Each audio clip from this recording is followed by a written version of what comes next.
What happens when a woman discovers her husband never wanted her, seconds before saying, "I do"? Alessia Romano stood frozen outside the chapel doors, her white dress suddenly feeling like a cage. Through the crack, she heard Luca Devereaux's voice, cold as winter steel. "I don't want her. She's just a pawn to secure the territory." Her father's deal. A syndicate merger wrapped in lace and lies. Stay with me until the very end to see how this forced marriage becomes the deadliest alliance Chicago has ever seen. Drop a like and comment your city below. I want to see how far this story travels. The cathedral smelled like lilies and gunpowder. Nobody else seemed to notice. The 500 guests seated in polished pews probably thought the floral arrangements were just overpowering, but Alessia knew better. She'd grown up in this world where men carried Glocks under Armani suits, and every celebration doubled as a territorial negotiation. The Romano family didn't do anything small, and her wedding was no exception. Alessia stood in the bride's preparation room, staring at herself in the full-length mirror. The dress was objectively stunning. Italian silk, hand-beaded lace, a train that cost more than most people's cars. Her mother had cried when she'd first tried it on 3 months ago. Alessia hadn't. "You look beautiful, sweetheart." Her mother, Carmela, adjusted the veil for the 100th time, her hands shaking slightly. She'd been drinking since noon. "Thanks, Ma. Luca is a good man, strong. He'll take care of you." Alessia didn't respond. What was there to say? That she'd met her future husband exactly 4 times before today? That the longest conversation they'd ever had lasted maybe 7 minutes? That she knew absolutely nothing about him except his reputation, which was terrifying enough to make grown men reconsider their life choices. Luca Devereaux, 29 years old, controlled half of Chicago's South Side and a good chunk of the shipping routes coming through the Great Lakes. His father had built the empire. Luca had fortified it with ruthless efficiency. People said he was calculating, emotionless, brutal when necessary. Nobody used words like warm or kind. Perfect husband material, obviously. "I need some air," Alessia said, pulling away from her mother's fussing. "The ceremony starts in 20 minutes. I'll be back." She walked out before Carmela could protest, her heels clicking against the marble floor. The cathedral was massive, all Gothic architecture and stained glass, the kind of place that made you feel small and judged. She headed toward the side corridor, away from the main chapel where guests were still filing in. That's when she heard the voices. Alessia slowed, recognizing her father's gravelly tone coming from a room just ahead. The door was cracked open maybe 2 inches. She should have kept walking, should have minded her business. She didn't.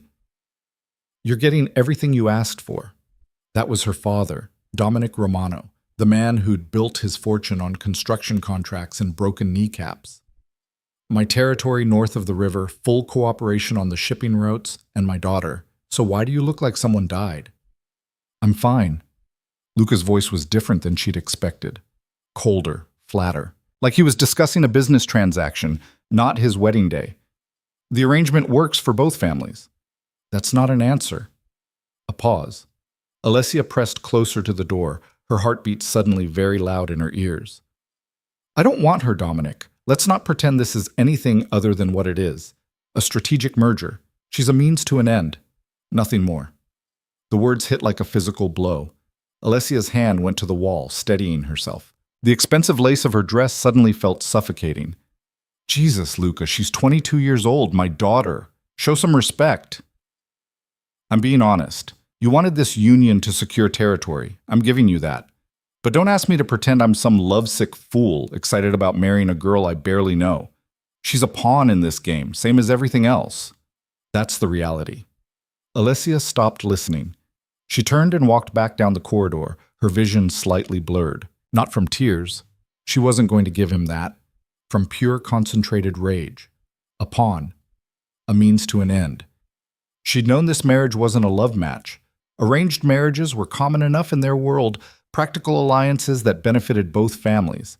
She'd made peace with that. But hearing him say it out loud, with such complete indifference, like she was a piece of property being transferred. Alessia found herself back in the preparation room. Her mother looked up, startled. "That was quick. I need a minute alone. But please, Ma." Something in her face made Carmela nod and slip out quietly, closing the door behind her. Alessia stood there, breathing hard, trying to organize her thoughts into something coherent. She could refuse. Walk out right now. Her father would be furious, but what could he actually do? Drag her down the aisle? Except she knew exactly what would happen. Dominic Romano didn't tolerate disobedience, especially not public humiliation. If she walked out, there would be consequences. Not just for her, but for her younger sister Sophia, who was still in high school, for her mother, who depended entirely on Dominic's goodwill. And beyond her family, there were larger implications. The Romano-Devereux alliance had been months in the making. Other families had restructured their operations based on this merger. Backing out now would create a power vacuum, possibly trigger a war. So her choices were marry a man who'd just called her a pawn, or potentially start a bloodbath. Great options. Alessia looked at herself in the mirror again. The beautiful dress, the perfect makeup, the elaborate hairstyle. She looked like a princess. She felt like livestock. A knock on the door. "It's time, sweetheart," her father's voice, gruff but trying for gentle. Alessia closed her eyes, took a breath, opened them again. Coming. The ceremony was exactly as elaborate as expected. Alessia walked down the aisle on her father's arm, past 500 people she mostly didn't know, toward a man who considered her a strategic asset. The organ music swelled dramatically. People smiled. Some of the older women dabbed at their eyes. None of them knew the truth. Luca stood at the altar in a black tuxedo, looking like every dark romantic fantasy ever written. Tall, broad-shouldered, with sharp features and ice blue eyes that gave away absolutely nothing. His dark hair was styled perfectly. His expression was neutral, polite, appropriate for the occasion. He looked at her like she was a stranger, because she was. Dominic placed her hand in Luca's and stepped back. His palm was warm, his grip firm but impersonal. They stood facing each other while the priest began the traditional ceremony. Alessia barely heard the words. She was too busy trying to figure out what she was supposed to do with the rage still burning in her chest. She couldn't make a scene. That would only prove Luca right, make her look emotional and unstable. Couldn't refuse when asked to speak her vows. Same problem. So she stood there wearing a serene expression while internally planning 100 different ways this could go wrong. "Do you, Alessia Marie Romano, take Luca Vincent Devereux to be your lawfully wedded husband?" She met Luca's eyes. He looked back, waiting. Still nothing in his expression, just polite attention, a pawn, a means to an end. "I do." The words came out steady, calm. She watched something flicker in Luca's gaze. Surprise, maybe, that she'd gone through with it, as if he'd expected her to bolt. "And do you, Luca Vincent Devereux, take Alessia Marie Romano to be your lawfully wedded wife?" He didn't hesitate. "I do." 2 words that meant nothing to him and everything to her future. "Then by the power vested in me, I now pronounce you husband and wife. You may kiss the bride." Luca leaned in. Alessia tilted her face up. Their lips met in a brief, chaste kiss that was performed perfectly for the audience and felt like absolutely nothing. The congregation applauded. They were married. The reception was held at the Drake Hotel, because of course it was. The Romano family didn't do anything halfway. The ballroom was decorated like something out of a magazine, all white roses and crystal and dramatic lighting. A 12-piece orchestra played while guests drank champagne that cost more per bottle than most monthly mortgages. Alessia sat at the head table, Luca beside her, and played her role perfectly. She smiled, made small talk with relatives, cut the cake while photographers captured every angle, did the first dance while everyone watched and made approving noises. Luca was an excellent dancer, smooth, confident, leading her through the waltz like he'd done it 1,000 times. Probably had. "You're very good at this," she said quietly, the first words she'd spoken directly to him since the ceremony. "At what?"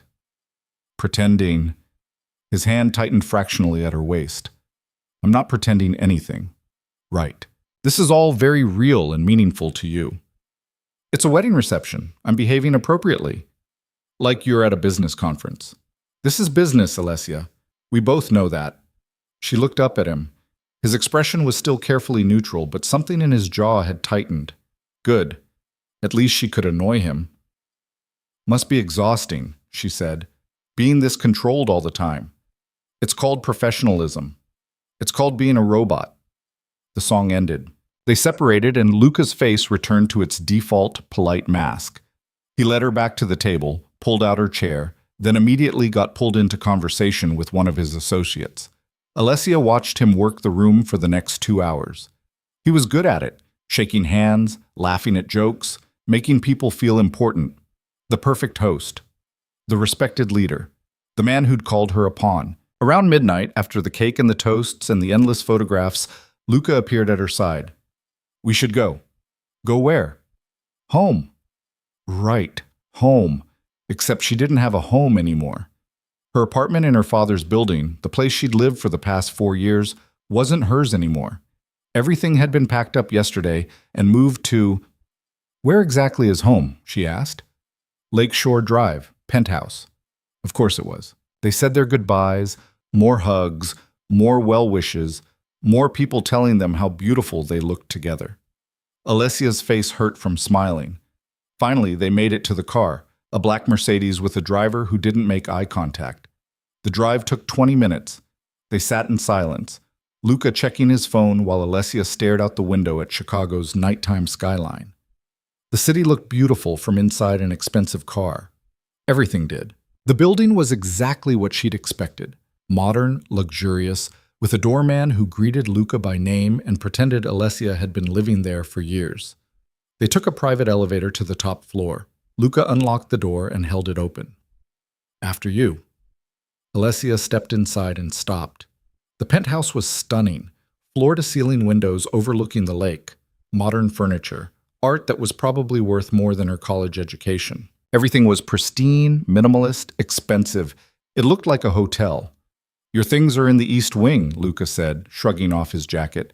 Second door on the right. I had my assistant set up the closet and bathroom. Where's your room? West Wing. Opposite sides of the penthouse, of course. We have separate rooms? You expected something different. Yes, actually. She didn't know what she'd expected, but separate wings seemed excessive even for an arranged marriage. Luca loosened his tie, watching her with that same unreadable expression. I thought you'd prefer privacy. Privacy? Right. Unless you'd rather... No. The word came out sharper than she'd intended. Separate is fine. Good. He walked toward what she assumed was his wing, then paused. There are staff that come during the day, housekeeper, chef, security. They'll stay out of your way. If you need anything, there's an intercom system. Great. Tomorrow I have meetings most of the day. Feel free to explore the city, get familiar with the area. Just let Marcus know if you're going out. Who's Marcus? Head of security? He'll be assigned to you. I need a bodyguard?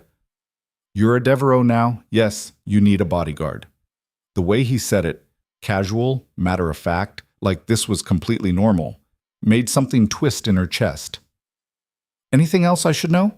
She asked. Luca considered. The espresso machine is complicated. There's a manual in the kitchen. Don't try to figure it out yourself or you'll break it. Then he walked away, disappearing into his wing without another word. Alessia stood alone in the massive living room, still wearing her wedding dress, and felt something very close to hysteria bubble up in her throat. This was her life now.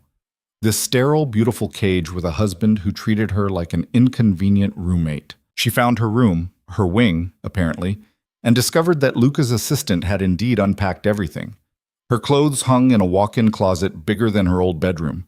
Her toiletries were arranged in a bathroom with heated marble floors and a shower that could fit 6 people. Everything was perfect and cold, and not hers. Alessia stripped off the wedding dress, left it in a heap on the floor, and took the longest, hottest shower of her life. When she finally got out, she found comfortable clothes, yoga pants, and an old Northwestern sweatshirt, and crawled into the massive bed. Sleep didn't come easy. She lay there staring at the ceiling, thinking about everything that had changed in one day. This morning, she'd been Alessia Romano, living in her father's building, working at a nonprofit she actually cared about, having brunch with friends on Sundays. Tonight, she was Alessia Devereaux, wife to a man who didn't want her, living in a penthouse that felt like a museum, with no idea what she was supposed to do with herself. A pawn in someone else's game. She must have eventually fallen asleep because she woke up to sunlight streaming through windows she'd forgotten to cover. For a disorienting moment, she didn't know where she was. Then it all came rushing back: the wedding, the reception, the sterile penthouse. Luca's complete indifference. Right. Alessia got up, pulled on the same comfortable clothes from last night, and ventured out of her wing. The penthouse was quiet. She found the kitchen, all stainless steel and marble, and discovered the complicated espresso machine Luca had warned her about. She made coffee anyway, burnt the first attempt, got the second one drinkable. A woman appeared while she was drinking it, middle-aged and efficient-looking. "Mrs. Devereaux, good morning. I'm Helen, the housekeeper. Mr. Devereaux asked me to let you know he left around 6 for meetings downtown. He'll be back this evening." Mrs. Devereaux. The name still felt wrong. "Okay, thank you. Is there anything you need? Breakfast? I can prepare." "I'm fine, really." Helen nodded and disappeared, leaving Alessia alone again. She wandered through the penthouse, coffee in hand, taking in the details she'd been too exhausted to notice last night. It really was beautiful. The art alone probably cost millions. Everything was carefully curated, perfectly placed. But there was nothing personal. No photographs, no books left lying around, no random clutter. It was like a showroom. She found Luca's wing, not because she was snooping, just curious, and discovered it was just as impersonal as the rest of the place. His bedroom was twice the size of hers, with the same floor-to-ceiling windows, the same expensive furniture. The only thing that suggested anyone actually lived there was a book on the nightstand. She picked it up. Some thriller novel, bookmark halfway through. So he read fiction. Interesting. Alessia put it back and returned to her own wing, feeling more unsettled than before. What was she supposed to do? She couldn't go back to her nonprofit job. Her father had made it clear that wasn't appropriate for a Devereaux wife. Couldn't just wander around Chicago alone, apparently, since she now required a bodyguard. So what? Sit in this beautiful prison and wait for her husband to decide she was worth his time? No, absolutely not. Over the next 3 weeks, a routine established itself. Luca left early, came back late. They saw each other at dinner sometimes, when their schedules aligned, and made stilted conversation about nothing important. The weather, news headlines, whether the housekeeper should change the flowers in the entryway. Never anything real, never anything that mattered. Alessia tried to build a life. She met with her sister for lunch a few times, carefully avoiding Sophia's questions about married life. She explored the neighborhood, with Marcus trailing 10 feet behind like a well-dressed shadow. She looked into volunteer opportunities, but found most organizations uncomfortable with her new last name. Turned out being married to a syndicate boss limited your options. The only person who seemed genuinely happy about the marriage was her mother, who called every few days to ask if Alessia was pregnant yet. "Ma, we've been married 3 weeks. So, your cousin Gabriella was pregnant a month after her wedding. Good for Gabriella. You're not getting any younger, sweetheart." Alessia was 22. "I'll keep that in mind." She started noticing things about Luca. Small things. He drank his coffee black, no sugar. Worked out every morning at 5. She heard him sometimes, weights clanging in the home gym. Took calls in Italian and Russian, switching languages effortlessly. Never raised his voice, even when he was clearly angry about something. And he watched her. Not obviously. Not in any way she could call him out on, but she'd catch him sometimes, his gaze tracking her across the room before he'd look away. Like he was checking, making sure she was okay, or maybe just keeping tabs on his investment. Hard to tell. One night, about a month into their marriage, Alessia woke up around 2 in the morning needing water. She padded out to the kitchen in her pajamas, not bothering with lights since the city glow through the windows illuminated everything just fine. Luca was there. She stopped in the doorway, startled. He sat at the kitchen island in sweatpants and a t-shirt, the most casual she'd ever seen him, with what looked like a glass of whiskey. "Sorry," she said. "Didn't know you were up. Can't sleep?" Thirsty. She got a glass, filled it from the water dispenser, very aware of him watching her. The silence stretched. "You do this often?" she asked, nodding at the whiskey. "Middle of the night drinking?" "Sometimes." "Business problems?" "Something like that." She should go back to bed. Let him have his space. Instead, she found herself pulling out the stool across from him. "Want to talk about it?" Luca's eyebrows rose fractionally. Why would I do that? Because we're married, and that's what married people do? We're not exactly a conventional marriage, Alessia. No kidding. He took a drink, studying her. You're up at 2 in the morning. Your turn. What's keeping you awake? Honestly, I'm bored. Bored. Yes, bored. I have nothing to do. No job, no purpose, no idea what I'm supposed to do with myself except sit around looking decorative. You could take classes, pick up a hobby. Most women would. I'm not most women, and I don't want hobbies. I want something that matters. Luca set down his glass. What did you do before? I worked at a literacy nonprofit, taught adult reading classes, helped people study for their GED. It wasn't glamorous, but it mattered. Why did you stop? Your world and nonprofits don't exactly mix. My father made it clear that continuing wasn't appropriate. Something shifted in Luca's expression. Not quite guilt, but something adjacent. What would you want to do? If you could do anything? The question surprised her. I don't know, something useful. Something that isn't just killing time until I die. Dramatic? I'm 22 years old and my entire life is already mapped out. Wife, then mother, then what? I just exist in your shadow forever? That's not...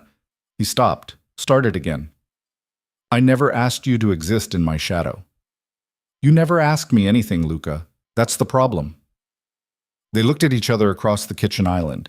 The city lights cast strange shadows across his face, making him look less controlled, more human. What do you want from me? He asked finally. Honestly, I don't know. Maybe just acknowledgement that I exist. That I'm a person, not a business asset. I know you're a person. Do you? Because from where I'm sitting, I'm just part of the furniture. Beautiful, expensive, completely irrelevant. Luca's jaw tightened. If you were irrelevant, you wouldn't have a full security detail. You wouldn't have Marcus following you everywhere. You wouldn't have you controlling every aspect of my life. Protecting every aspect of your life. There's a difference. Is there? He stood abruptly, grabbed his glass. It's late. We should both get some sleep. And just like that, the conversation was over. He walked away, back to his wing, leaving Alessia alone in the kitchen, wondering what the hell had just happened. Things shifted after that night. Subtle changes. Luca started asking her opinion on small things, what restaurant to order from, whether they should replace the living room furniture. Nothing major, but more than before. He also started coming home earlier. Not every night, but a few times a week he'd be there for dinner. They'd eat together, talk about their days in careful, surface-level ways. It wasn't much, but it was something. Alessia also noticed the security getting tighter, more men in dark suits appearing in the building lobby. Marcus's shifts getting longer. She asked him about it once. Just precautions, Mrs. Devereaux. Precautions against what? Nothing you need to worry about? Which meant something she definitely needed to worry about. She tried asking Luca. He gave her the same non-answer. Just business. Nothing that concerns you. Except it clearly did concern her if she had bodyguards multiplying like rabbits. 2 months into their marriage, Alessia's sister came over for lunch. Sophia was 17, still in her senior year, and refreshingly normal compared to the rest of their family. She bounced into the penthouse full of energy and questions. This place is insane. How many rooms does it have? I stopped counting at 12. And you have the whole thing to yourself during the day? Pretty much. Luca's always working. Sophia flopped onto the couch, studying her sister. Are you happy? Alessia considered lying, decided against it. I'm adjusting. That's not an answer. It's complicated. He treats you okay? He barely treats me at all. We're like roommates who share a last name. That sucks. Yeah. Sophia grabbed her hand. You know you could leave, right? Come stay with me. We could figure something out. It was sweet, naive, also completely impossible. I can't just leave, Soph. It doesn't work that way. Why not? Because our families are connected now. Because there are business arrangements that depend on this marriage. Because... She stopped. It's complicated. You keep saying that. Because it keeps being true. They had lunch on the balcony, talking about safer subjects. Sophia's college applications, her boyfriend drama, whether she should cut her hair. Normal sister stuff. It felt good, grounding, like Alessia still had one connection to her old life. Marcus drove Sophia home around 3.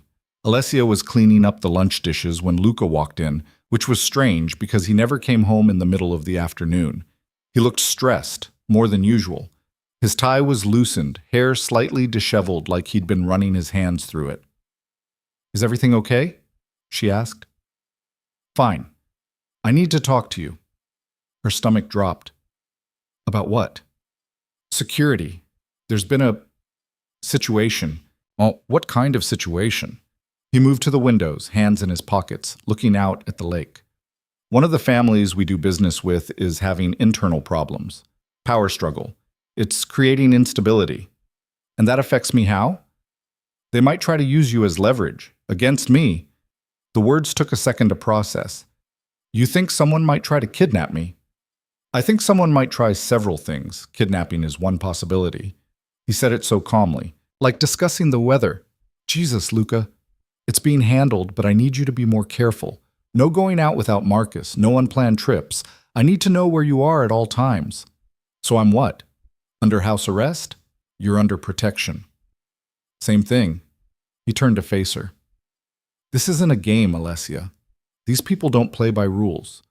If they think taking you will give them leverage over me, they'll do it, and they won't be gentle about it." Something in his voice made her pause. There was an edge there she hadn't heard before, almost like fear. "How serious is this threat?" "Serious enough that I'm here instead of at the office." Which was saying something. Luca lived at that office. "What do you want me to do?" "Stay here. Stay safe. Let my men do their job." "For how long?" "Until it's resolved." "And when will that be?" "I don't know." "Great. Fantastic." She was officially a prisoner in her own home. Alessia sat down on the couch, suddenly exhausted. "This is my life now, constantly looking over my shoulder, never knowing if someone's going to... I won't let anything happen to you." The certainty in his voice made her look up. Luca stood there, hands still in his pockets, jaw set in that stubborn line she was starting to recognize. "Why?" she asked. "Why what?" "Why do you care? I'm just a pawn, remember? A means to an end." His expression flickered. Something like pain crossed his face before the mask slammed back down. "Alessia, you said that. To my father. On our wedding day. That I was just a strategic asset. Nothing more." Silence. Luca's face had gone carefully blank. "You heard that conversation?" "Every word." More silence. He looked like he was mentally calculating something, running through scenarios. "I should have..." He stopped, started over. "That was... honest?" "Yeah, I got that impression. It was more complicated than... Than what? Than reducing me to a chess piece in your territorial games? How is that complicated?" "Because I was lying." The words hung in the air between them. Alessia stared at him. "What?" Luca ran a hand through his hair, destroying what was left of its style. "I was lying. To your father. To myself. I don't know. But it wasn't true. You didn't want this marriage? I didn't want this marriage. There's a difference." "Well, that literally makes no sense." "I know." He crossed to the couch, sat down, but kept distance between them. Up close, she could see tension in every line of his body. "My father died when I was 23, he said quietly. "Left me this empire and absolutely no preparation for how to run it. I spent the next 6 years building walls, eliminating weaknesses, making sure nothing and no one could touch me. It worked. I built something secure, something I could control." Alessia stayed quiet, sensing there was more. "Then your father proposed this alliance, and you walked into that first meeting, and I..." He stopped, shook his head. "I knew immediately you were a problem. A problem. A distraction, a vulnerability, something that could get under my walls if I let it. So I decided I wouldn't let it. I'd keep everything professional, distant, under control." "That's working out great for you." A ghost of a smile. "I noticed." They sat there, not quite looking at each other. Outside, the city hummed with afternoon traffic. So what now? Alessia asked finally. Now I keep you safe. And I stop pretending you're not. He cut himself off. Not what? Important. The word settled over her like weight. Important. Not a pawn. Not a means to an end. Important. Luca, you should get some rest, he said, standing abruptly. Back to business. I have calls to make. Marcus will be stationed outside if you need anything. And he was gone again, leaving her alone with too many thoughts and not enough answers. The security doubled overnight. Alessia woke up the next morning to find 2 additional men stationed in the hallway outside her wing. When she went to the kitchen, there were more in the living room, speaking quietly into earpieces. The penthouse felt less like a home and more like a military installation. Marcus appeared while she was attempting to make breakfast. Mrs. Devereaux, Mr. Devereaux wanted me to brief you on the new protocols. Protocols, great, my favorite thing. If Marcus noticed her sarcasm, he didn't show it. He had that perfect security guy demeanor. Professional, unflappable, probably trained to ignore emotional civilians. You're not to leave the building without advance notice. Minimum 2-hour heads up for any outings. Your vehicle will be changed daily, routes varied. Your phone has been upgraded with tracking software. He handed her a new phone. Same model as her old one, but the case was different. You put a tracker in my phone? For your safety, ma'am. Right, safety. Mr. Devereaux also wanted you to have this. Marcus produced a small box from his jacket pocket. Inside was a bracelet. Delicate, expensive looking, with what appeared to be diamonds set in platinum, also completely not her style. It's beautiful, but I don't really wear... It has a panic button. Press the clasp 3 times rapidly, and it sends an alert to all security personnel with your exact location. Oh, not jewelry. Another tracking device disguised as jewelry. Does Luca think I'm going to get kidnapped in my own bedroom? Mr. Devereaux thinks it's better to be prepared. Alessia took the bracelet, turning it over in her hands. Up close, she could see the small mechanisms hidden in the design. Whoever made it had done quality work. You'd never know it was anything other than an expensive accessory. She put it on. It felt heavy. Anything else? Yes, Mr. Devereaux won't be home for dinner tonight. He said to tell you not to wait up. Of course he wouldn't be home. They'd had one semi-honest conversation, and now he was avoiding her again. Typical. The day dragged. Alessia tried reading but couldn't focus. Tried watching TV, but everything felt trivial. She ended up in the home gym around noon, taking out her frustration on the treadmill until her legs burned and her lungs ached. When she finally stopped, drenched in sweat, one of the security guys was standing in the doorway. Mrs. Devereaux? You have a visitor. Who? Your mother. Fantastic. Alessia showered quickly and found Carmela in the living room, perched on the edge of the couch like she was afraid to wrinkle it. She looked older than Alessia remembered, more fragile somehow. Ma, this is a surprise.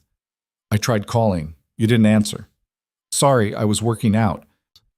Carmela's eyes scanned her daughter, taking in details with that maternal intensity that missed nothing. You look thin. Are you eating? I'm fine. You're not fine. You're stressed. I can see it. Alessia sat down across from her mother, suddenly exhausted. What are you doing here, Ma? I heard about the security situation. Your father told me. Did he tell you it's because someone might try to kidnap me to get leverage over Luca? Carmela flinched. He said there were precautions being taken. That's one way to put it. They sat in uncomfortable silence. Outside the windows, Lake Michigan stretched out gray and endless under cloudy skies. It looked cold. Your father wants you to come stay with us, Carmela said finally, until things settle down. He thinks you'd be safer. Luca has an army guarding me. I'm pretty safe. But you're alone here, no family around. If something happened, nothing's going to happen. You don't know that. Alessia looked at her mother, really looked. Carmela's hands were shaking slightly. Her makeup couldn't quite hide the dark circles under her eyes. You're scared, Alessia said. Of course I'm scared. You're my daughter. I'm also an adult. And I'm married. This is my life now. This shouldn't be your life. You should be happy, starting a family, not hiding in a fortress with armed guards everywhere. Yeah, well, we don't always get what we should have. The bitterness in her own voice surprised Alessia. Carmela reached across the coffee table, grabbed her hand. Baby, it's not too late. You could still… Still what? Leave? Break the alliance between our families? Start a war? Your father would find a way. No, he wouldn't, and we both know it. Carmela's face crumpled. For a horrible moment, Alessia thought her mother might cry. But Carmela Romano had spent 30 years married to Dominic. She knew how to pull herself together. Does he treat you well? She asked quietly. Luca? Alessia thought about how to answer that. The truth was complicated. Luca didn't mistreat her. He wasn't cruel or abusive. He was just absent. Like she was a responsibility he'd rather not deal with. Except for last night. Last night he'd looked at her like she mattered. He's fine, she said. We're fine. That's not an answer. It's the only one I have. Carmela stayed another hour, making nervous small talk about family gossip and Sophia's college applications. Then she left, hugging Alessia too tight at the door. Be careful, sweetheart. I will. And call me, please, even just to talk. Okay, Ma. After she left, Alessia stood in the empty penthouse feeling more alone than ever. She thought about calling Sophia, but her sister was in school. Thought about calling one of her old friends, but what would she say?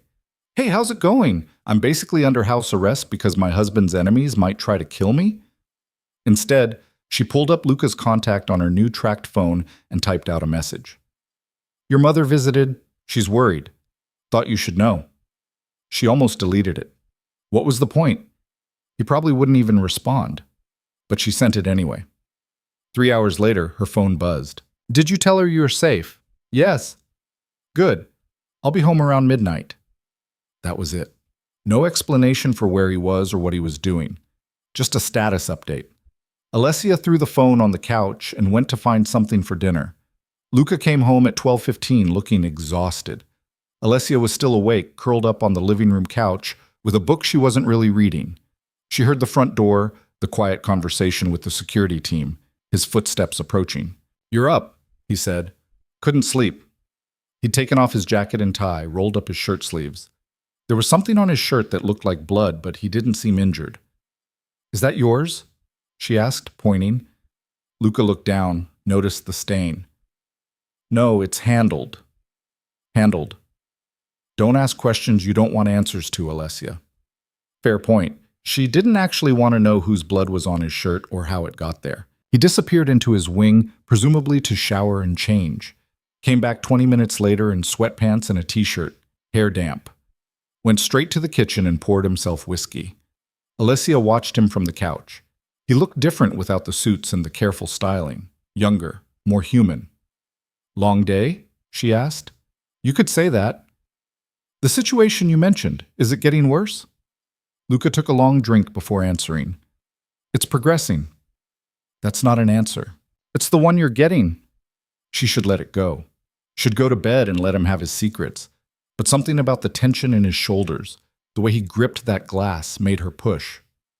Talk to me. About what? Whatever's eating at you. I'm fine. You're drinking whiskey at midnight with blood on your shirt. You're not fine. He turned to face her, leaning against the kitchen counter. The city lights behind him created strange shadows across his face. Why do you care? Because we're married, and I'm tired of pretending we're not. We're married on paper, Alessia. That's all. Is it? Something shifted in his expression. What do you want from me? The truth would be nice. The truth. He laughed, but there was no humor in it.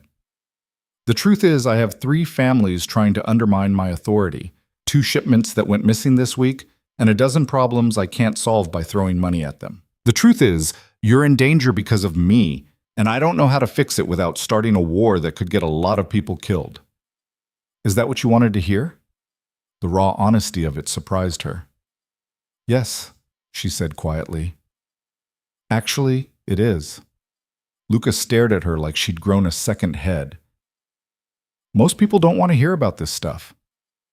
I'm not most people, and I'm already in it, whether you tell me or not, so I'd rather know what I'm dealing with. He took another drink, considering. The family I mentioned yesterday, Volkov's organization, they're fracturing. The old man died 6 months ago, and his sons are fighting over control. Mikhail, the oldest, wants to honor existing agreements. Victor, the younger one, thinks he can renegotiate terms by force. What kind of terms? Territory, profit splits, shipping routes, the usual. And he thinks kidnapping me would give him leverage? He thinks it would make me desperate enough to concede ground. He's wrong, but he's too stupid to realize it. The casual way Luca said it, like discussing a business competitor, not someone who might actually try to hurt her, should have been unsettling. Instead, Alessia felt oddly reassured. At least he was being honest. What are you going to do? Handle it. How? You really want the details? Yes. Luca studied her for a long moment, like he was trying to figure out if she was serious. Whatever he saw in her face must have convinced him.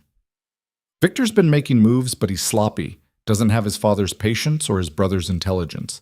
He'll overreach. When he does, I'll be ready. And if he comes after me first? He won't get close enough to try.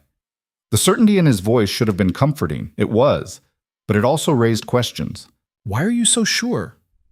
Because I've spent the last 3 days fortifying every possible vulnerability. You have a 12-man security detail. Your phone, your bracelet, even your car, all tracked. I've got eyes on every building within a mile of here. If Victor or any of his people get within 100 yards, I'll know. He said it matter-of-factly. But Alessia heard what he wasn't saying. He'd been obsessing over her safety, planning for every scenario, losing sleep over keeping her alive. That seems excessive for someone who's just a strategic asset, she said softly. Luca's jaw tightened. I told you, I was lying about that. Were you? Yes. Then what am I? The question hung between them. Luca set down his glass, crossed the space between the kitchen and the living room, stood in front of her, close enough that she had to tilt her head back to see his face. I don't know, he said finally. Something I wasn't prepared for. Something that scares the hell out of me. Why? Because caring about someone makes you weak, gives your enemies a target. Everything I've built is based on not having weaknesses. And I'm a weakness. The biggest one I've got. He said it like a confession, like an admission of guilt.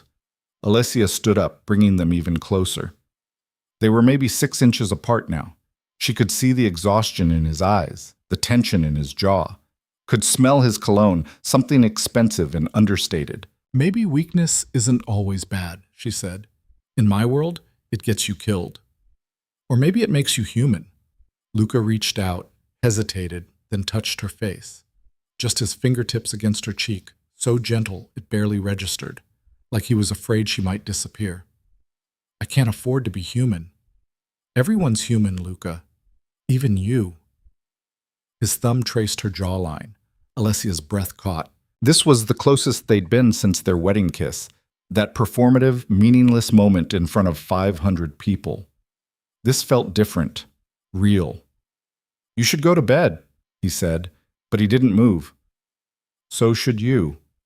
I have work to finish. At midnight? Doesn't stop because I'm tired. But he still didn't move. His hand was still on her face, warm and steady. Alessia could feel her heartbeat accelerating, her skin tingling where he touched her. This was stupid. They were basically strangers. They'd barely had real conversations. Just because he'd admitted she mattered to him didn't mean anything had actually changed. Except it did. Something had shifted. She could feel it in the air between them, the way he was looking at her, the way her body was responding to his proximity. Luca. Her phone buzzed, loudly, breaking the moment. They both stepped back. Alessia grabbed the phone from the couch, grateful for the interruption and annoyed by it in equal measure. Text from Sophia. Can you talk? Having boy drama. Need advice. Alessia almost laughed. Boy drama. Her 17-year-old sister's biggest problem was boy drama, while Alessia was standing here with a syndicate boss who'd just admitted she was his weakness. I should take this, she said. Yeah, of course. Luca grabbed his whiskey and disappeared back into his wing without another word. Alessia stood there for a moment, trying to calm her racing heart, before calling her sister back. Soph? What's wrong? The next week passed in strange limbo. The security stayed tight. Alessia barely left the penthouse. Luca came home earlier than usual most nights, and they'd have dinner together. Actual conversations about more than just logistics. He told her about the businesses he ran, the legitimate ones, and the ones that were less legitimate. She told him about her work at the nonprofit, the students she'd taught, the small victories that had made it worthwhile. They were learning each other, slowly, carefully. But they didn't touch again. Didn't cross that line they'd almost crossed in the living room. It hung between them, unspoken, while they navigated this new version of their relationship. Then, on a Wednesday afternoon, everything went wrong. Alessia was meeting Sophia for lunch at a restaurant downtown. Marcus had vetted the location, changed the reservation time twice, mapped 3 different routes. It should have been safe. They made it through appetizers fine. Sophia was in high spirits, talking about her acceptance to Northwestern. Alessia was genuinely happy for her, enjoying the normalcy of it. The attack came during the main course. Later, Alessia would only remember fragments. The black SUV that came out of nowhere. Marcus shouting, glass shattering, someone grabbing her arm hard enough to bruise, Sophia screaming. Then Marcus was there, shoving someone away, his gun out. More security materialized from somewhere. There was shouting in Russian. A gunshot, loud enough to make Alessia's ears ring. Marcus half carried, half dragged her to their car. She tried to look back for Sophia, but he wouldn't let her. "Your sister's secure. We need to move, now." The drive back to the penthouse was a blur of speed and adrenaline. Marcus drove like they were being chased. Maybe they were. Alessia couldn't tell. Her hands were shaking so badly, she had to sit on them. They made it back in under 10 minutes. The security team swarmed them the second they entered the building. Marcus hustled her into the elevator, up to the penthouse, checking every corner before letting her step out. "Stay here. Don't go near the windows. I'm calling Mr. Devereaux. My sister is safe. Your father's team has her. She's fine." Then he was on the phone, speaking in low, urgent tones. Alessia stood in the middle of the living room, still shaking, trying to process what had just happened. Someone had tried to grab her, actually tried to kidnap her in broad daylight. This wasn't theoretical anymore. This was real. The front door burst open 20 minutes later. Luca strode in, fury written across every line of his body. He went straight to Alessia, grabbed her shoulders. "Are you hurt?"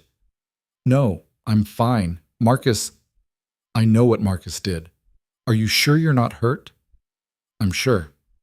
His hands moved to her face, tilting her head up so he could examine her, looking for injuries, she realized, making sure she was actually okay. "I'm fine," she repeated. They got close enough to touch you. That's too close." His voice was deadly quiet. Alessia had never heard him sound like that, absolutely controlled but with violence simmering just underneath. "Luca, they're dead. All of them. I want names, faces, every detail. Find their families, their friends, everyone they've ever talked to. I want them to understand what happens when someone touches what's mine." He wasn't talking to her. Marcus had appeared in the doorway, along with 2 other men Alessia didn't recognize. "Already in progress, boss. We've got 3 in custody. They're talking." "Good. I want locations by tonight. We move before morning." Marcus nodded and disappeared. Luca turned back to Alessia, his hand still on her face. "You're staying here. No more outings, no more restaurants. Not until this is finished. You can't just lock me up. Watch me." "Luca, be reasonable." "Reasonable?" His control cracked slightly, voice rising. "They tried to take you, right in front of Marcus, in the middle of a crowded restaurant. That's not a warning shot or a scare tactic. That's a declaration of war. And they made it my war the second they touched you." The raw emotion in his voice stopped her cold. This wasn't the controlled businessman or the careful strategist. This was someone operating on pure protective fury. "I'm okay," she said quietly. "I'm here. I'm safe." Because Marcus was good at his job. If he'd been half a second slower, Luca cut himself off, his jaw working. "I can't think about that." "Then don't." "How am I supposed to not think about it? You're..." He stopped again, seemed to be fighting with himself. "You matter to me. I've tried not to let that happen, but it did anyway. And now these bastards think they can use that against me." "So what are you going to do?" "End it. Permanently." The certainty in his voice should have scared her. Instead, Alessia felt something almost like relief. At least he was being honest. At least she knew where she stood. "Will you tell me when it's done?" she asked. "Yes." "Promise?" "I promise." He pulled her into his chest, wrapping his arms around her.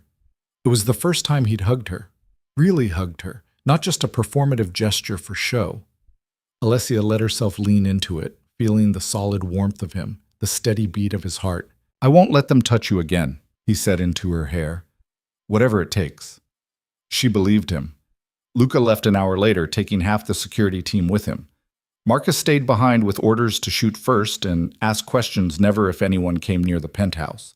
Alessia tried to act normal, made dinner, attempted to watch TV, but her hands wouldn't stop shaking. Around 10, her phone rang. Luca. "It's done." Just those 2 words. "What's done?" "Victor and his people. They won't be a problem anymore." Alessia sat down on the couch, processing. "You killed them." "Yes." No hesitation, no justification, just acknowledgement. "All of them?" "Everyone involved in today's attack. Victor's still breathing, but he won't try anything again. His brother made that very clear." "Mikhail helped you?" "Mikhail wants stability. I gave him an opportunity to consolidate power. He took it." Business. It was all business. Except Alessia knew it wasn't. Not entirely. Luca had gone after Victor because of her, because someone had tried to hurt her. "When will you be home?" she asked.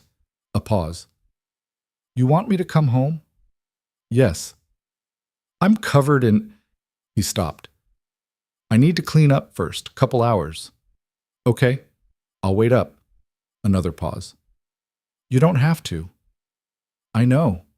She heard something in his breath, relief maybe, or something like it. "I'll be there soon." He showed up just after midnight, showered and changed, but looking completely drained. Alessia was still on the couch where she'd been since his call. "Hey," she said. "Hey."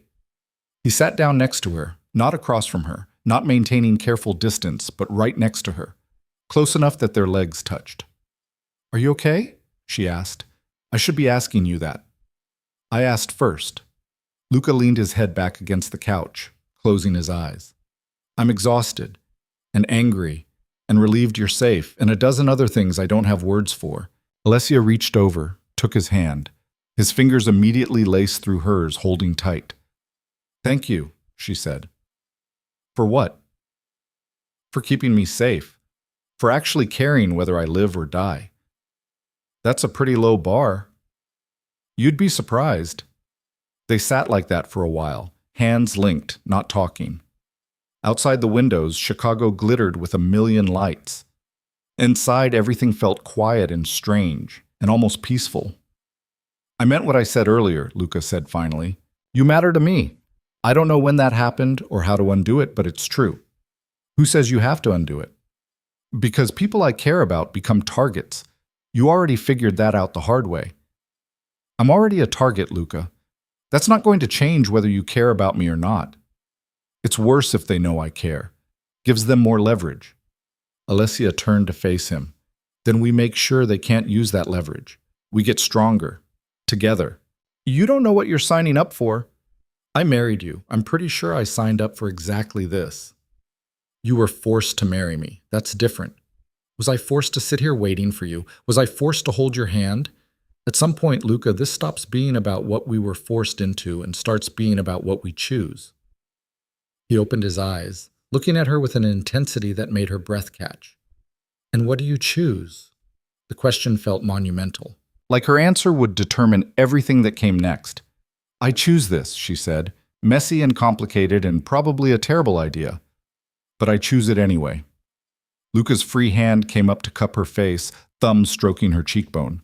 "You might regret that." "Probably, but I'm doing it anyway." He kissed her then. Not like their wedding kiss, performative and empty. This was real. His mouth on hers, gentle at first, then deeper when she responded. Her hands went to his shoulders, his shirt, pulling him closer. His arm wrapped around her waist, holding her like she might disappear if he let go. When they finally broke apart, both breathing hard, Luca rested his forehead against hers. "We're going to do this wrong," he said. "Probably. I'm going to make mistakes. Me too.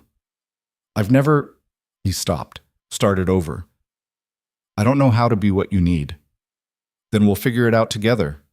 He kissed her again, softer this time, then pulled back, studying her face like he was trying to memorize it. Stay with me tonight, he said. Not in separate wings. With me. It wasn't a demand. It was a question. An offer. Alessia nodded. They went to his room, bigger than hers but just as impersonal. He gave her one of his t-shirts to sleep in. They climbed into bed together, and it should have been awkward, but somehow it wasn't. He pulled her against his chest, his arm around her waist, and she felt safer than she had in months. This is new for me, he said quietly into the darkness, caring about someone this much. Me too. We'll probably mess it up. Definitely. She felt him smile against her hair.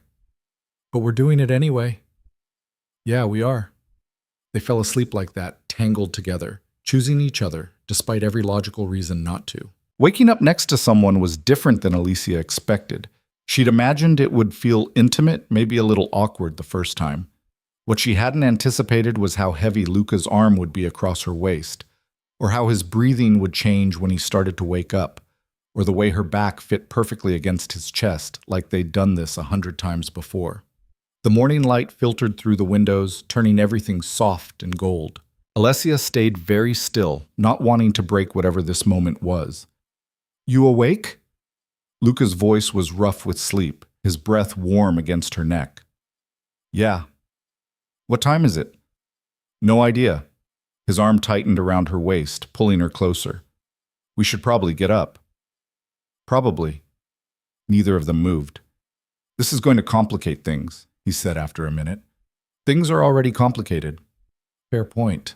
Alessia rolled over to face him. Up close, without the careful styling and expensive suits, Luca looked younger, more vulnerable. His hair was a mess, his jaw shadowed with stubble. She kind of liked him better this way. Do you regret it? She asked. Which part? Any of it. Luca reached up, tucked a strand of hair behind her ear. No. You? No. Even though He gestured vaguely at himself. All of this? Especially because of all of that. Something shifted in his expression. Relief, maybe. Or disbelief that she actually meant it. I have meetings today, he said. But I'll be home for dinner. We should talk. About what this means. What we want it to mean. Okay? Okay? He kissed her forehead, then reluctantly disentangled himself and headed for the shower. Alessia lay there for a moment longer, staring at the ceiling, trying to process the fact that her fake marriage had just become significantly less fake. By the time she made it to the kitchen, Luca was already there, back in his armor. Tailored suit, styled hair, that carefully controlled expression. But when he saw her, something in his face softened. Coffee? He offered. Please. He made it for her. Black, no sugar, exactly how she liked it. When had he noticed that?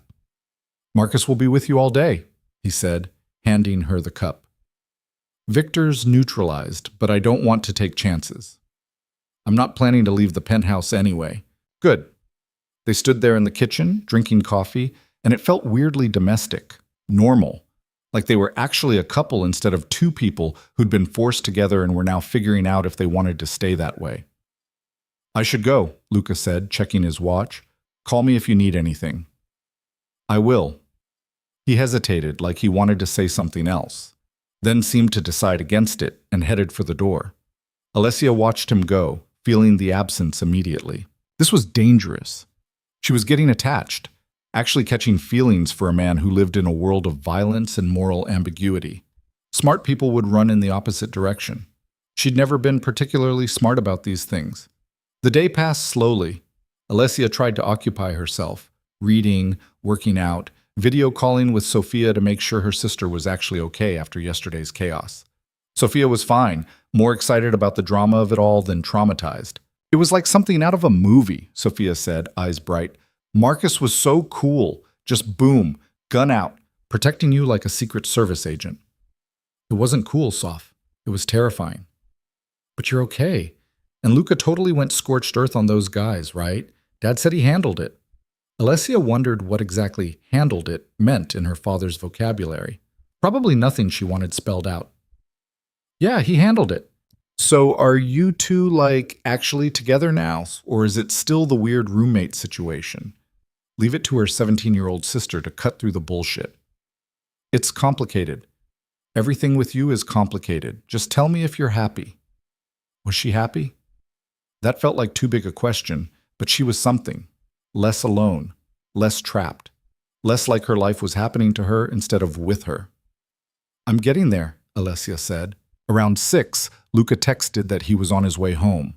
Alessia found herself checking her reflection in the bathroom mirror, which was ridiculous. They'd slept in the same bed last night. She didn't need to impress him. She changed her shirt anyway. He walked in at 6:30, carrying takeout bags from the Italian place she'd mentioned liking once, weeks ago. He'd remembered. I figured we could eat in, he said, setting the bags on the counter. Unless you wanted to go out? In is good. They ate at the dining table, the first time they'd actually used it. The food was excellent. The conversation was careful, both of them dancing around the elephant in the room. Finally, after they'd cleared the plates, Luca poured them each a glass of wine and sat back down. So, we should talk. Yeah. I don't know how to do this, he admitted. The relationship thing. I've avoided it for years because it felt like a liability. And now? Now I'm apparently terrible at avoiding it. Alessia smiled despite herself. So what do you want? Luca took a drink, considering. Honestly, I want you. In whatever way you'll let me have you, but I also want you to understand what that means. My life, my world, it's not safe. What happened yesterday could happen again, will happen again, probably. People will always try to use you to get to me. I know. And you're okay with that? I'm not okay with it, but I'm choosing it anyway. Why? The question was genuine, not rhetorical. He actually wanted to know. Alessia set down her wine glass. Because for the first time since we got married, I feel like I actually matter to someone. Not as a pawn or a strategic asset or an obligation, just as myself. And maybe that's stupid. Maybe I should want more than that, but right now, it's enough.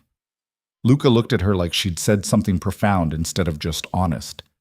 You matter, he said quietly. More than is probably smart for either of us. So we're doing this? Actually trying to make this work? Yeah, we are. No more separate wings? A small smile tugged at his mouth. No more separate wings.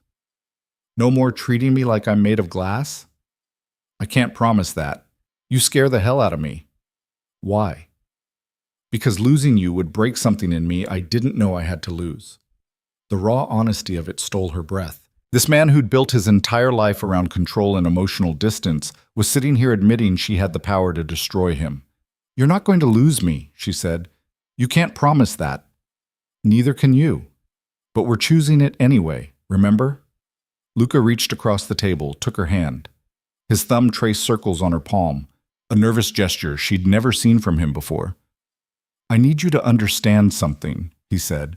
The things I do, the business I run, it's not clean. It's not moral. People get hurt. Sometimes they die. I've made peace with that because it's the world I inherited, the world I know how to navigate. But if you're going to be part of my life, really part of it, you need to know what you're signing up for. You think I don't already know? I think you know in theory. Living with it daily is different. Alessia thought about the blood on his shirt last night, the casual way he'd admitted to killing Victor's people, the violence that simmered just underneath his controlled exterior. I grew up in this world, Luca. My father isn't exactly running a charity. I know what happens in the shadows. Knowing and accepting are different things. Then I accept it, all of it, the good, the bad, the morally ambiguous. He studied her face, looking for doubt. She met his gaze steadily, letting him see she meant it. Okay, he said finally, but if it ever gets to be too much, if you want out, you tell me. I'll figure something out. There is no out. We both know that. There's always an out if I make one. The certainty in his voice was both comforting and terrifying. How far would he go to protect her? What would he sacrifice? They moved to the couch after dinner, Alessia curled against his side while they half-watched some documentary neither of them cared about. It felt normal in a way nothing had felt normal since the wedding. like they were actually building something instead of just coexisting in the same space. "Can I ask you something?" Alessia said during a commercial break. "Sure." "Why did you agree to marry me? Originally, I mean, before everything got complicated." Luca was quiet for a moment, his fingers absently playing with her hair. "Your father offered an alliance I couldn't refuse without starting a war. The marriage was part of the package." "That's the business reason. What about the real one?" "That is the real one." "Luca." He sighed. "Fine. You want the truth? I saw your picture before we met. Your father sent it with the proposal. And I thought you were beautiful, but that wasn't the part that got me. It was something in your eyes. This look like you saw right through the bullshit, like you knew exactly what world you lived in and you weren't going to pretend otherwise." Alessia twisted to look up at him. "You got all that from a photo?" "I'm very observant, or very good at projecting." "Maybe both." She settled back against him. "For what it's worth, I thought you looked terrifying in your photos, like you could kill someone with just a look." "I can." "That's not as reassuring as you think it is." His chest rumbled with quiet laughter. "No, I guess not." They fell into comfortable silence. Outside, the city hummed with its endless energy. Inside, everything felt still and almost peaceful. "I'm going to mess this up," Luca said eventually. "Probably multiple times. I'm not good at letting people in." "Then we'll unmess it, together." "That simple?"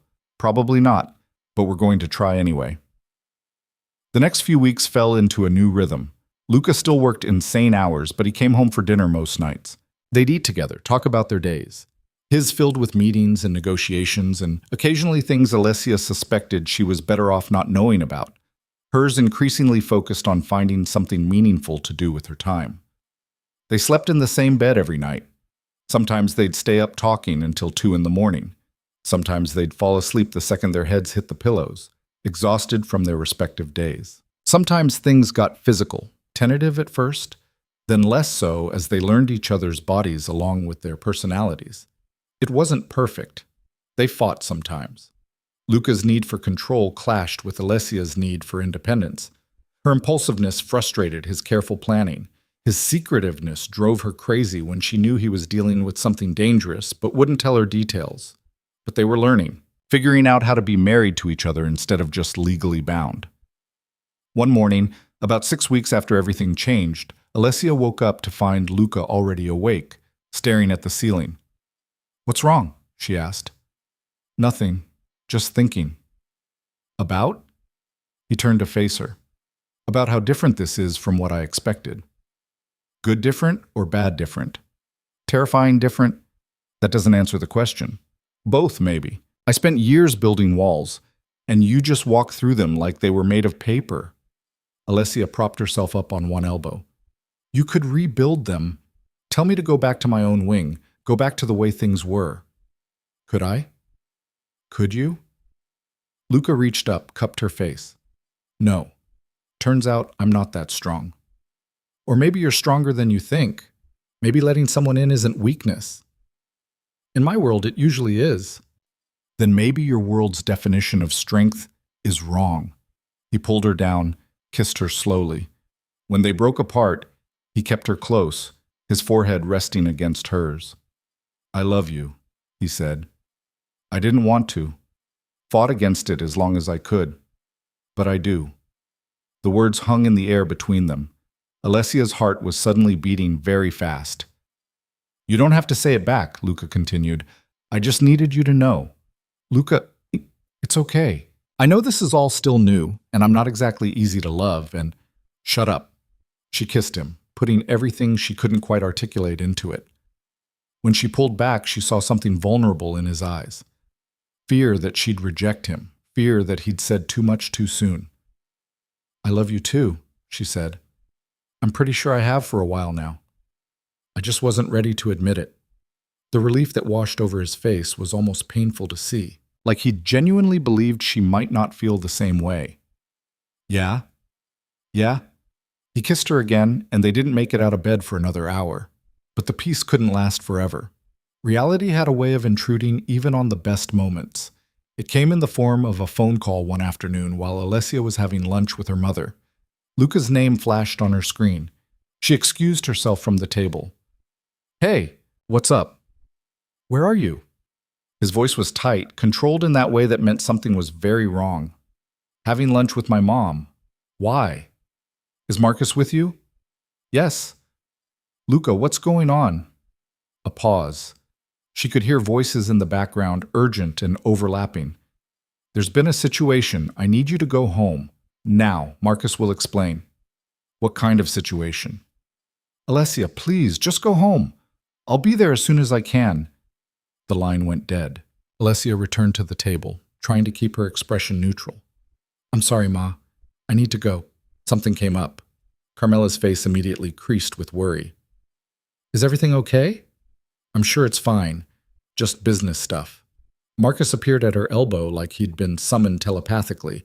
Probably had been, through whatever communication system the security team used. Mrs. Devereaux, we should leave. The drive back to the penthouse took 12 minutes. Marcus drove fast but controlled, his jaw set. Alessia tried asking what was happening. He gave her nothing. Mr. Devereaux will brief you when he arrives. Marcus, please, just tell me if someone's hurt. No one's hurt. That's all I can say. They made it to the penthouse. The security presence had tripled. Men in the lobby, men in the hallway, men stationed at every entrance point. Something big had happened. Alessia paced the living room for 20 minutes before Luca finally walked in. He looked like he'd aged a year in the past hour. His suit was rumpled, his hair disheveled from running his hands through it. Tell me, she said. Luca crossed to the bar, poured himself a drink, downed it, poured another. There's a mole in my organization. The words hit like a physical blow. What? Someone's been feeding information to the Calabrese family. Details about shipments, meetings, security protocols, everything they'd need to undermine me. Alessia's mind raced. The Calabrese family was one of the oldest, most established organizations in Chicago. If they were making a move against Luca. How bad is it? Bad. They hit 3 of my warehouses today, took product worth about $2 million, killed 4 of my people. 4 people dead. Because someone inside Luca's organization had betrayed him. Do you know who? Not yet, but I will. The cold certainty in his voice made her shiver. What are you going to do? Luca set down his glass, turned to face her. Whatever it takes to protect what's mine, the business, my people. You. Luca, this is what I was talking about. This is the reality of my world. People die. Loyalties shift. Trust is a commodity that gets bought and sold, and sometimes the only way to survive is to be more ruthless than everyone else. Alessia crossed the space between them, took his hands. They were shaking slightly. Luca Devereaux, the man who controlled half of Chicago's underworld, was shaking. You're scared, she said. Terrified. Because if they know about the warehouses, they know about you. They know where you go, who you see, what your security looks like. The mole has access to everything. Then we figure out who it is and we stop them. We? You think I'm going to sit on the sidelines while someone tries to destroy you? That's exactly what I think. This is my mess to clean up. Wrong. We're married. Your messes are my messes now. Luca looked at her like she'd lost her mind. Alessia, this isn't a game. People are going to die before this is over. A lot of people. I know. And you still want to be involved? I don't want to, but I'm not going to hide while you deal with this alone. Something shifted in his expression. Resignation, maybe. Or recognition that arguing with her wasn't going to work. Fine. But you follow my lead. You do exactly what I say. No improvising, no taking risks. Agreed? Agreed. He pulled her into a tight embrace, his face buried in her hair. I can't lose you. Not now. Not when I finally have you. You won't lose me. You can't promise that. Watch me. They stood like that for a long time, holding each other while Chicago sprawled out below them, beautiful and dangerous and completely indifferent to their struggles. The next 72 hours were a blur of tension and paranoia. Luca barely slept, spending most of his time on the phone or in meetings with his inner circle. Alessia watched him work, saw how he operated under pressure. Calm, focused, absolutely merciless when it came to finding the traitor. They narrowed it down to 3 possibilities. Each one had access to the information that had been leaked. Each one had opportunity. Finding out which one was actually guilty required strategy. We set a trap, Luca explained during a late-night strategy session. His desk was covered with files, photographs, notes scrawled in his precise handwriting. Feed each of them different information. See which version reaches the Calabrese family. That's smart. It's basic, but it should work. Alessia studied the photographs. 3 men she'd never met, all of whom had worked for Luca for years. One of them had betrayed him, had gotten 4 people killed, would probably try to get more people killed if given the chance. "What happens when you find out who it is?" she asked. Luca's jaw tightened. "Nothing you need to worry about." "Luca." He looked up at her, and she saw the answer in his eyes. Whoever the traitor was, they were already dead. They just didn't know it yet. "I need you to trust me," he said quietly. "Can you do that?" It was a test. Alessia understood that. He was asking if she could really accept this part of him, the part that made hard decisions, that ended lives when necessary, that operated in shades of gray most people would call black. "Yes," she said, "I trust you." Relief flickered across his face. "Thank you." The trap was set on a Tuesday. Each of the 3 suspects received different information about an upcoming shipment, different times, different locations, different products. Then they waited. The Calabrese family made their move Thursday night, hitting one of the fake shipments. It was the information that had been given to a man named David Chen, Luca's logistics coordinator for the past 8 years. Luca's face when he found out was terrible to see. Not angry, exactly. Worse than that. Disappointed. Betrayed. "I trusted him," he said quietly, staring at Chen's file. "Promoted him. Brought him into the inner circle. And he sold me out for what? Money? Power? What was worth killing 4 people? What are you going to do?" "Handle it." He left the penthouse at midnight, taking 6 men with him. Alessia stood at the window, watching the city lights, trying not to think about what "handle it" meant in specific terms. Luca came back around 3 in the morning. He went straight to the shower, staying in there for almost 30 minutes. When he finally came to bed, his skin was still damp, his eyes haunted. Alessia didn't ask questions, just pulled him close, let him hold her like she was the only thing keeping him tethered to humanity. "It's done," he said into her hair. "Chen won't be a problem anymore." "Okay. The Calabrese family knows we know. I sent them a message. They won't try anything for a while." "Good." His arms tightened around her. "I need you to know what I did tonight. I don't need the details." "Are you sure? Because once we cross this line, once you accept what I'm capable of, I already know what you're capable of. And I'm still here." Luca pulled back enough to see her face in the darkness. "Why?" "Because you're mine, and I protect what's mine." He kissed her then, desperate and needy, like he was drowning and she was air. They made love slowly, carefully, both of them needing the connection more than the physical release. Afterward, lying tangled together, Luca said, "I thought I could keep you separate from this part of my life. Keep you clean." "I was never going to stay clean. Not in this world. I wanted to try anyway." "I know, but we're past that now." "Yeah, we are." He fell asleep first, exhausted from the past few days. Alessia stayed awake, watching him sleep, thinking about how much had changed since their wedding day. She'd gone from a pawn in someone else's game to a player making her own moves. From a trophy wife hiding in a gilded cage to a partner standing beside her husband in the darkness. It should have scared her more than it did. Instead, she felt something almost like peace. The Chen situation should have brought them peace, should have closed the chapter on betrayal and let them move forward. Instead, it opened a door Alessia hadn't known existed. 3 days after Chen disappeared, Luca started bringing her to meetings. Not all of them, not the ones that involved explicit criminal activity or violence, but the business meetings, the negotiations, the strategic planning sessions. Suddenly, Alessia had a seat at the table. "You wanted to be involved," Luca said when she questioned it. "This is what involvement looks like." The first meeting was with a shipping company owner who owed Luca money. The man was sweating before they even sat down, his eyes darting between Luca and Alessia like he couldn't figure out why she was there. Mr. Chen, Luca said calmly, though the coincidence of the last name wasn't lost on anyone. You're 3 weeks behind on your payment. I know, Mr. Devereaux. I've had some cash flow problems. That's not my concern. We had an agreement. I just need another month.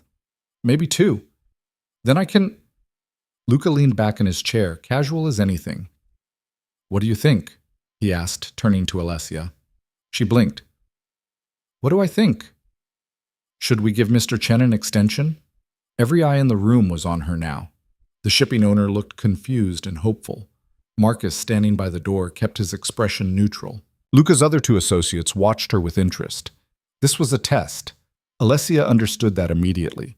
Luca was seeing if she could handle this, if she understood the dynamics at play. She studied the shipping owner. Middle-aged, decent suit but not expensive. Wedding ring. The faint smell of cigarette smoke clinging to his clothes, stress smoking, probably recent. How much does he owe? She asked Luca. 75,000. She turned to the owner. You have a family, Mr. Chen? Yes. Wife and 2 kids. College age? My daughter just started at DePaul. Tuition. That's where the money went. Alessia could see it in the way his shoulders sagged when he mentioned his daughter. Give him 6 weeks, she said to Luca. Not 2 months, 6 weeks. That's enough time to restructure, but not enough to get comfortable. Luca's mouth twitched, almost a smile. And if he doesn't pay in 6 weeks? Then we revisit the conversation with different terms. The shipping owner looked like he might cry with relief. Thank you, Mrs. Devereaux. I won't forget this. After he left, Luca's associate, a man named Vincent, let out a low whistle. She's got good instincts, boss. I know, Luca said, still watching Alessia with that inscrutable expression. In the car on the way home, she finally asked, What was that about? What was what about? Putting me on the spot like that, testing me. I wasn't testing you. Luca, he sighed. Fine. I was testing you. I wanted to see how you'd handle it, whether you'd freeze up or make a decision. And? You did well, better than well. You read the situation, made a strategic call that was firm but not cruel. Vincent's right. You have good instincts. Alessia looked out the window at the passing city. I just figured he was desperate, not malicious. Desperate people will pay if you give them a path. Malicious people won't pay regardless. Exactly. So what now? I'm your business partner? Would you want to be? The question surprised her. I don't know. Maybe. It's not what I imagined doing with my life. What did you imagine? Teaching, helping people, making a difference in small, tangible ways. Luca was quiet for a moment. You could still do that, just in a different context. How? The families I work with, they have communities. People who depend on them for jobs, protection, stability. Someone needs to make sure those people aren't being exploited, that the businesses stay legitimate where they can, that the money gets invested back into the neighborhoods instead of just extracted. Alessia turned to look at him. You're offering me a job? I'm offering you a purpose, if you want it. She thought about it. It wasn't teaching literacy or helping people get their GED, but it was still helping people, just in a messier, more complicated way. I want it, she said. Luca reached over, took her hand. Then it's yours. The transition wasn't smooth. Some of Luca's people resented having the boss's wife suddenly involved in operations. Others didn't take her seriously. A few made the mistake of being openly dismissive. Vincent pulled one guy aside after a particularly condescending comment during a meeting. Let me give you some advice, Vincent said, loud enough for everyone to hear. Mrs. Devereaux isn't just the boss's wife. She's got his ear, his trust, and increasingly, his authority. You disrespect her, you disrespect him. Think carefully about whether that's a fight you want. The message got through. Slowly, grudgingly, people started treating Alessia like she belonged there. She started small, reviewing accounts, asking questions, learning the structures and systems that kept Luca's empire running. She found inefficiencies, suggested improvements, started flagging businesses that were bleeding money or treating employees poorly. Luca listened to every suggestion, implemented most of them. You're good at this, he said one night, reviewing a proposal she'd written about restructuring their restaurant holdings. It's not that different from nonprofit work, honestly. just with higher stakes and more morally questionable funding sources. He laughed. Actually, laughed. When you put it that way.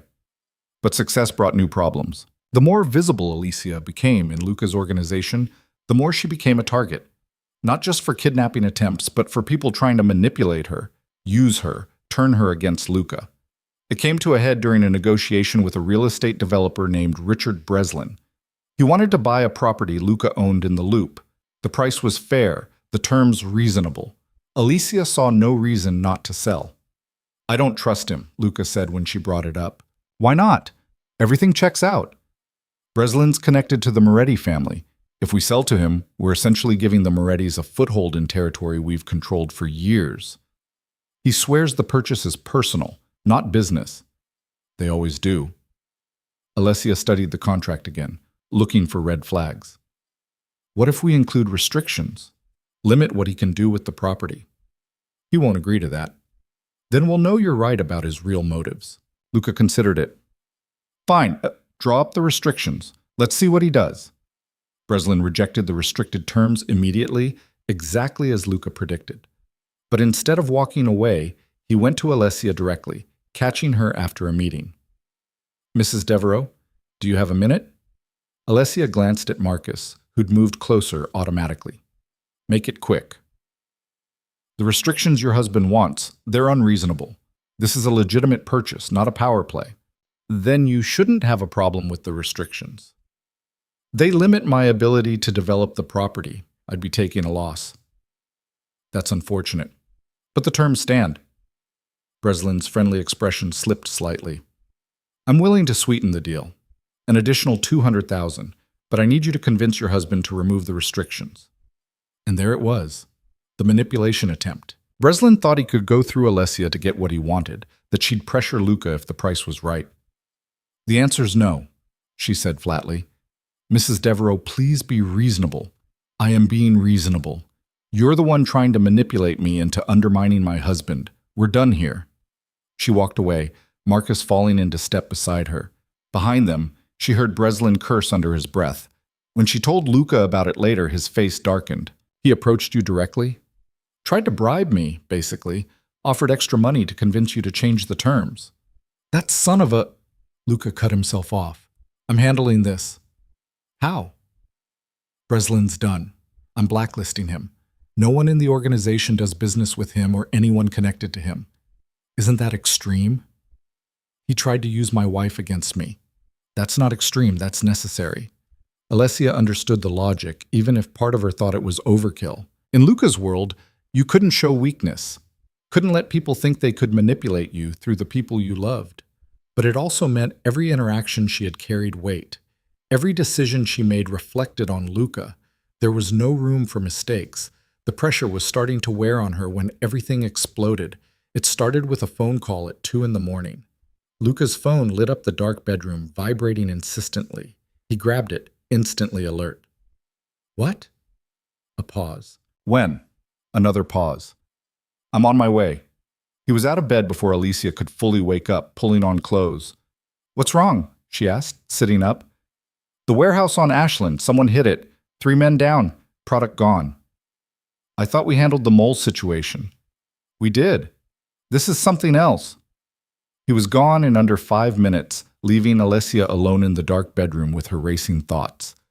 3 men down. Did that mean injured? Dead? And who would be bold enough to hit one of Luca's warehouses after what happened to Chen? She tried to sleep but couldn't, finally gave up around 4 and went to make coffee. Marcus appeared in the kitchen like a ghost. "You should try to rest, Mrs. Devereaux." "Can't. What have you heard?" Marcus hesitated. "The 3 men are dead. Execution style. Whoever did this wanted to send a message." Alessia's hand shook as she poured coffee. "What kind of message?" "That they're not afraid of Mr. Devereaux. That they think they can challenge him." "Who would be stupid enough to do that?" "Someone with backing. Someone who thinks they have the power to win." Luca didn't come home until almost noon. He looked like he'd aged a decade overnight, exhausted, furious, and barely holding it together. "It was the Calabrese family," he said without preamble. "They used the Chen situation as cover to regroup. Now they're making their move. I thought you sent them a message that they wouldn't try anything. Apparently I was wrong, or they think I'm weakened enough to take down. He paced the living room like a caged animal, dangerous energy radiating off him. What are you going to do? Go to war, apparently. They've made it impossible not to. Luca, don't. Don't try to talk me down or suggest diplomacy. They killed 3 of my people and took $500,000 in product. This isn't something we negotiate away. Alessia had never seen him like this.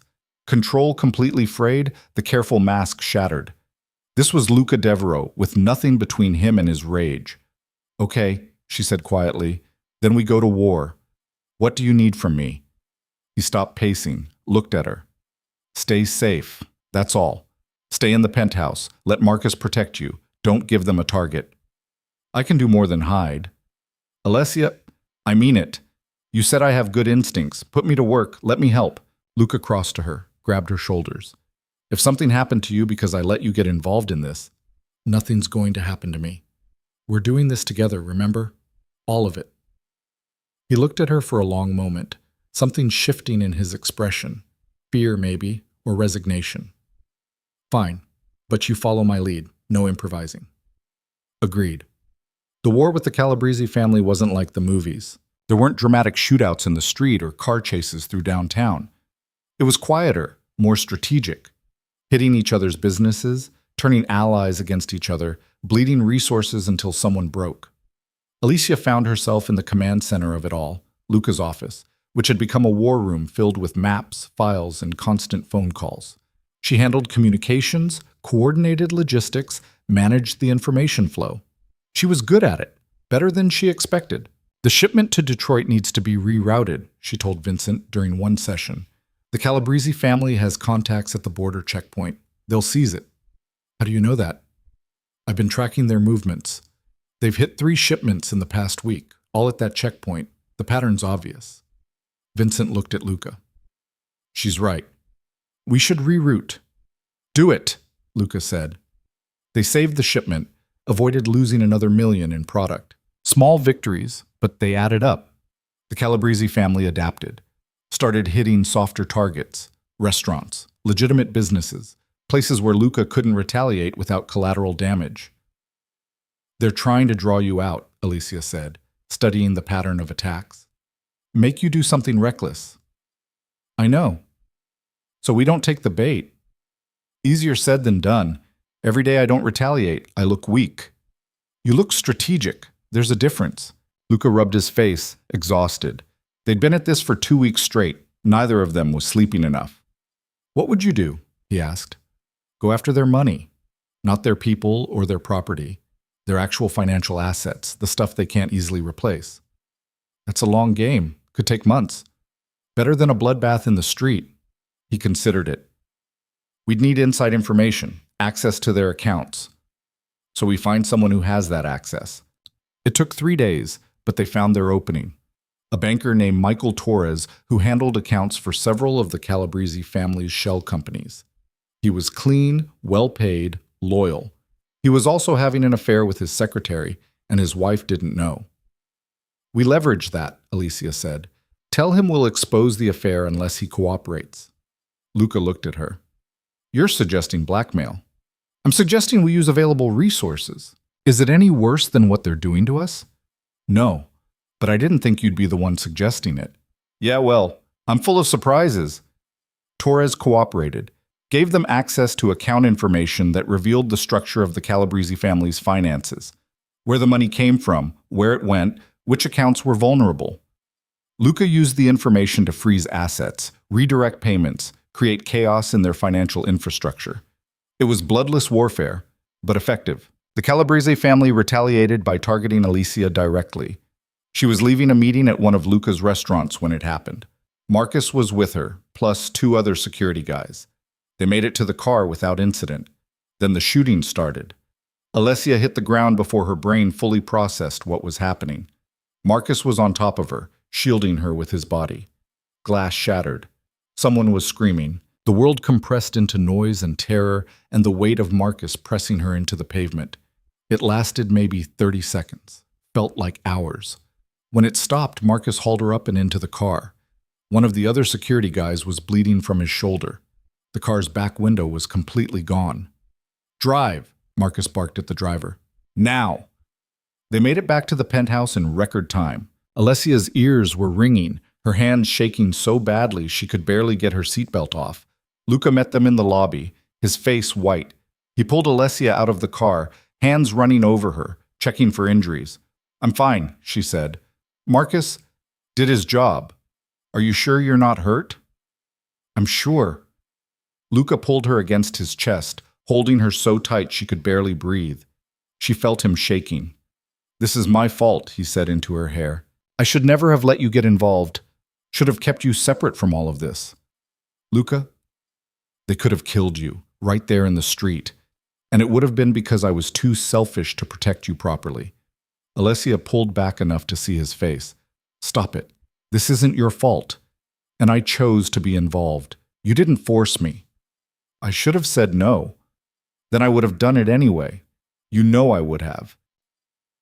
He cupped her face in his hands, and she saw the fear in his eyes. Raw, unfiltered terror. "I can't lose you," he said. "Do you understand that? Losing you would destroy me. Then we make sure that doesn't happen. We end this.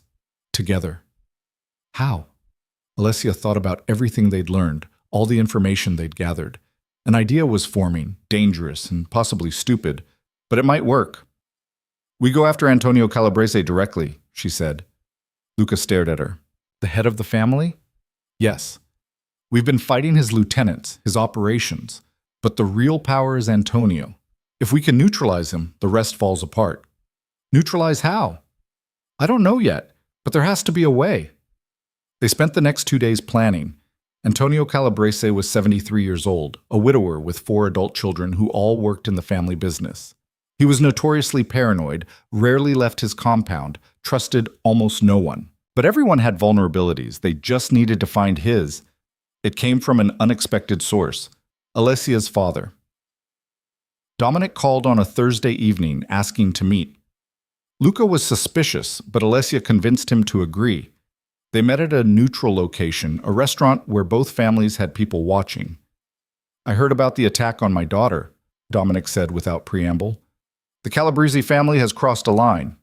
"I'm handling it," Luca said. "Are you?" "Because from where I'm sitting, this war is bleeding both sides dry with no end in sight." "What's your point, Dominic?" Alessia's father leaned forward. "My point is that I have information you need about Antonio Calabrese, something that could end this." "Why would you help us?" Alessia asked. Dominic looked at his daughter. "Because you're family, and because Antonio Calabrese tried to kill you. That makes this personal." He slid a folder across the table. Inside were photographs, bank statements, and what looked like medical records. "Antonio has lung cancer," Dominic explained. "Stage 4. He's been keeping it quiet, but he's dying. 6 months, maybe less. His children know, which is why they're scrambling for power. They think whoever proves themselves strongest before Antonio dies will inherit control of the family." Luca studied the documents. "How did you get this?" "I have my sources. The question is, what are you going to do with it?" "I'm going to end this war. Tonight." They moved fast. Luca called a meeting with the Calabrese family under the pretense of negotiating peace. Antonio agreed, probably figuring he had nothing to lose. They met at a warehouse on neutral ground. Antonio brought 6 people. Luca brought Vincent, Marcus, and Alessia. "You brought your wife to a peace negotiation?" Antonio said, wheezing slightly. His illness was visible up close. The gray pallor, the labored breathing. "My wife is my partner," Luca said. "She stays." Antonio's children stood behind him, watching everything with calculating eyes. The oldest son, Marco, looked especially predatory. "You wanted to talk peace," Antonio said. "So talk." Luca leaned back in his chair, completely calm. "Here's what's going to happen. This war ends tonight.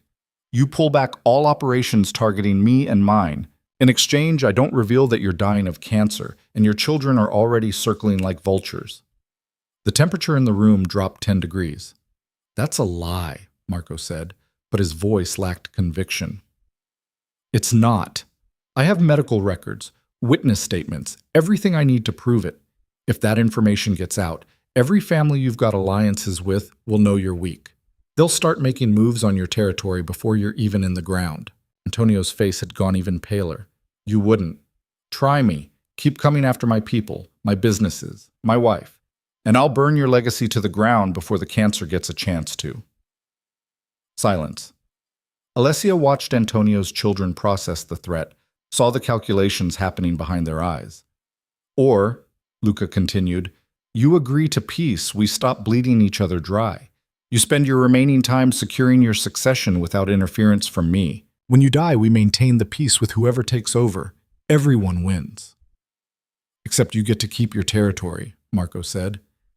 I keep what's mine. You keep what's yours. That's how peace works. Antonio coughed, a wet, rattling sound. And if I refuse? Then we keep fighting until one of us is destroyed. But you'll be dead in 6 months anyway, and your children will inherit a war they're not equipped to win.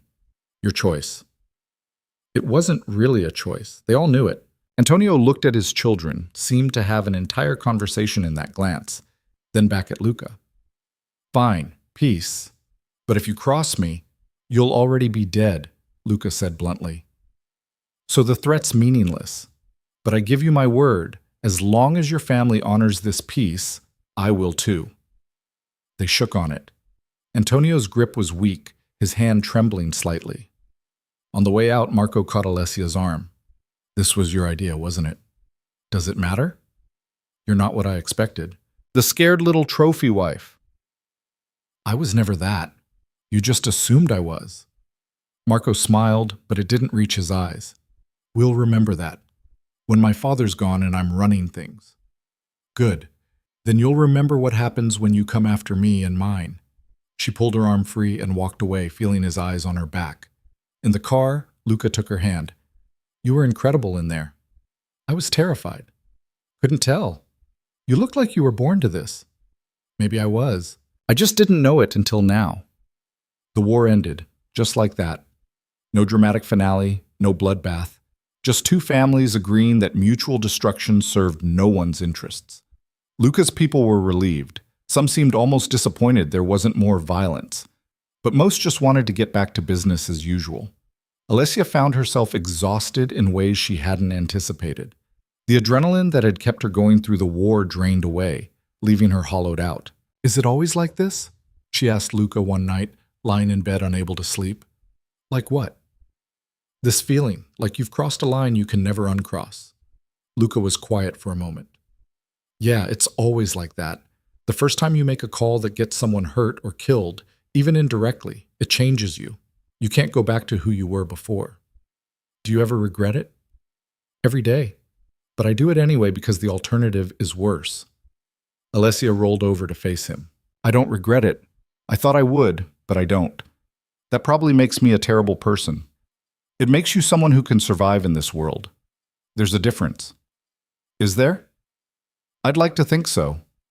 They fell asleep holding each other. Two people who'd crossed lines together and would keep crossing them as long as they had each other. The peace held for 3 months before the next crisis hit, though this time it came from an unexpected direction. Alessia missed her period in early December, then missed the next one. By the time January rolled around, she couldn't ignore the nausea that hit every morning, or the way certain smells made her stomach turn. She took the test alone in the bathroom, hands shaking so badly she almost dropped it. 3 minutes felt like 3 hours. When the 2 pink lines appeared, she sat down on the floor and just stared at it. Pregnant. She was pregnant.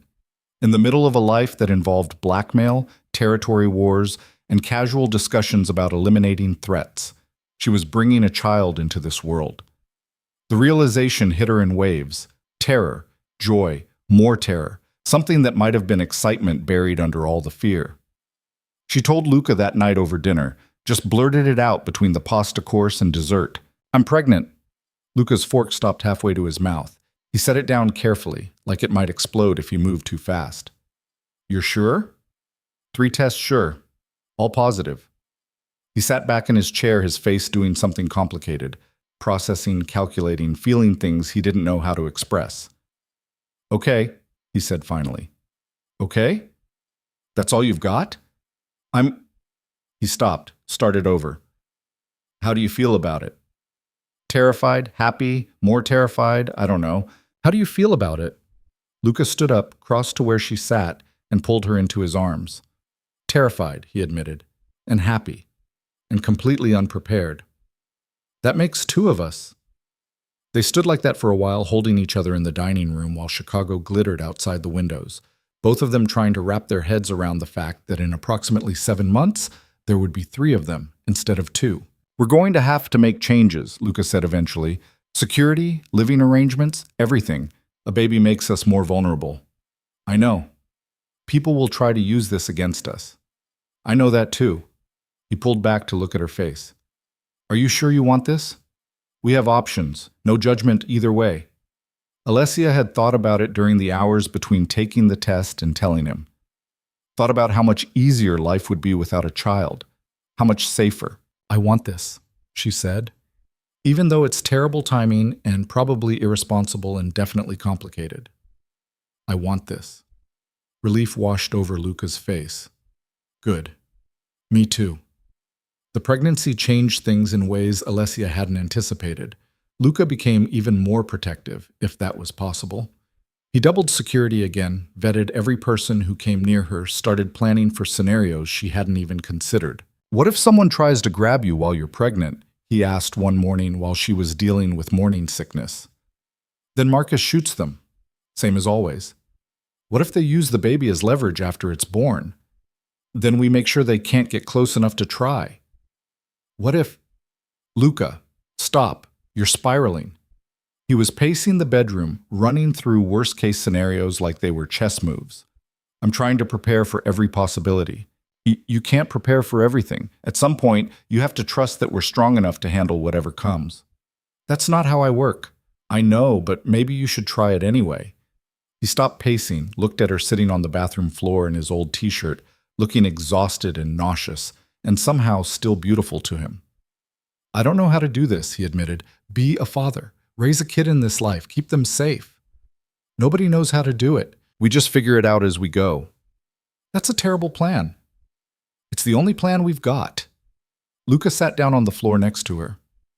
What if I'm bad at it? What if I screw them up? Then we'll be screwed up together, as a family. He took her hand, laced their fingers together. When did you become the optimistic one?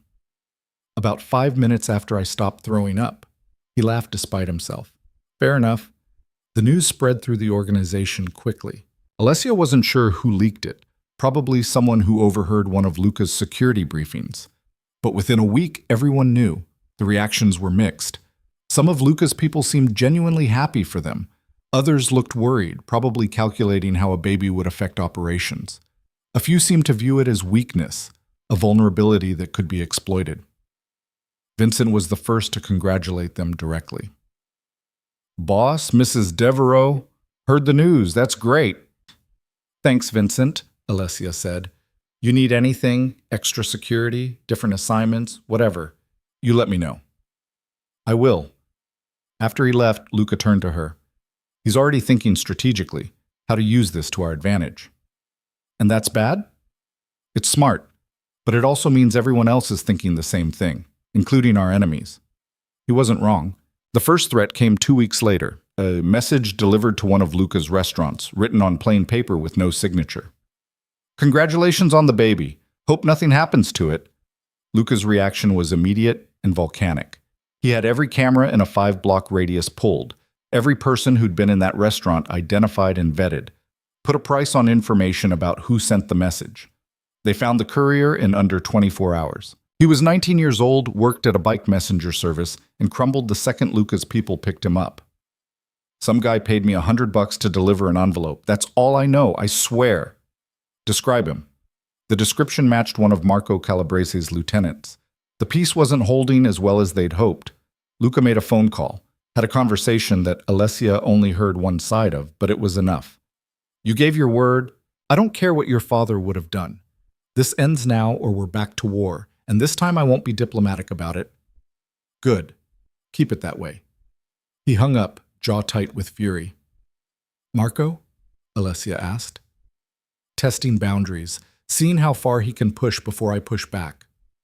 What did you tell him? That if anyone connected to his family comes near you or our child, I'll dismantle everything his father built, piece by piece, and I'll make sure he watches. Think that'll work? Better work. I'm not bluffing. The threats stopped after that, at least the overt ones. But Alessia knew they were still out there, still calculating, still looking for opportunities. The pregnancy progressed. Morning sickness gave way to exhaustion, which eventually gave way to something resembling normalcy. Alessia started showing around month 4, her body changing in ways that felt both miraculous and invasive. Luca was fascinated by it, would put his hand on her stomach at night, feeling for movement. When the baby finally kicked for the first time, his face did something Alessia had never seen before, pure, unguarded joy. "Did you feel that?" he asked, his hand pressed to where the kick had been. "Kind of hard to miss from my end." "That's our kid in there, actually moving around." "Yeah, it is." He kissed her stomach, gentle and reverent. "Hey kid, your mom and I are completely unprepared for you, but we're going to try our best anyway." Alessia ran her fingers through his hair, feeling something in her chest expand. This man who could order executions without blinking was talking to her stomach like it was the most important conversation he'd ever had. They found out the gender at 20 weeks. A girl. Luca looked at the ultrasound screen, his hand gripping Alessia's so tight it almost hurt. "A daughter," he said quietly. "You disappointed?" "No, terrified. I have no idea how to raise a daughter." "You'll figure it out." "What if she hates me? What if she finds out what I do and wants nothing to do with me?" The doctor stepped out to give them privacy. Alessia sat up on the exam table, still holding Luca's hand. "Then we'll deal with it. But I think you're getting ahead of yourself. She's not even born yet." "I know, but I can't help thinking about it. What we're bringing her into, the life she'll have to live because of who we are. She'll also have parents who love her, who'll do anything to protect her. That's more than a lot of kids get." Luca pulled her into a hug, careful of her stomach. "How are you always so calm about this?" "I'm not. I'm just better at hiding the panic." They started preparing the penthouse for a baby, converted one of the guest rooms into a nursery. Alessia spent hours researching cribs and car seats and all the things they'd need. Luca hired a security consultant to baby-proof the entire place, which was apparently more complicated than regular baby-proofing. "The windows need reinforced locks," the consultant explained. "The balcony should be completely off-limits until she's older. You'll want cameras in the nursery, motion sensors, panic buttons." "She's going to grow up in a fortress," Alessia said, after the consultant left. "She's going to grow up safe," Luca corrected. "Is there a difference? In our world? No." The reality of that settled over them. Their daughter would never have a normal childhood, would always have security following her, always have to be careful about who she trusted, always live with the knowledge that her father's enemies might try to use her as leverage. "We should give her a normal name," Alessia said one night. "Nothing that screams mob family." "What did you have in mind?" "I don't know, something classic." "Emma?" "Sophie?" "Elena," Luca said. "After my grandmother, she was tough as hell, survived things that would have broken most people." "Elena Devereaux." Alessia tried it out. "I like it." "Yeah? Yeah?" He put his hand on her stomach again. "Hey, Elena. That's you. Hope you're ready for this mess." "The baby," Elena kicked in response. Luca grinned. "She's feisty already. We're in trouble." So much trouble. But alongside the joy and preparation, threats kept emerging. Nothing as direct as the first message, but enough to keep Luca on edge. A suspicious car following Marcus. Someone asking too many questions about Alessia's schedule. Small things that individually meant nothing but together painted a picture of people watching, waiting. Luca increased security to levels that bordered on paranoid. Alessia had 6 bodyguards now, rotating shifts. Couldn't go anywhere without advance notice. The penthouse felt less like a home and more like a bunker.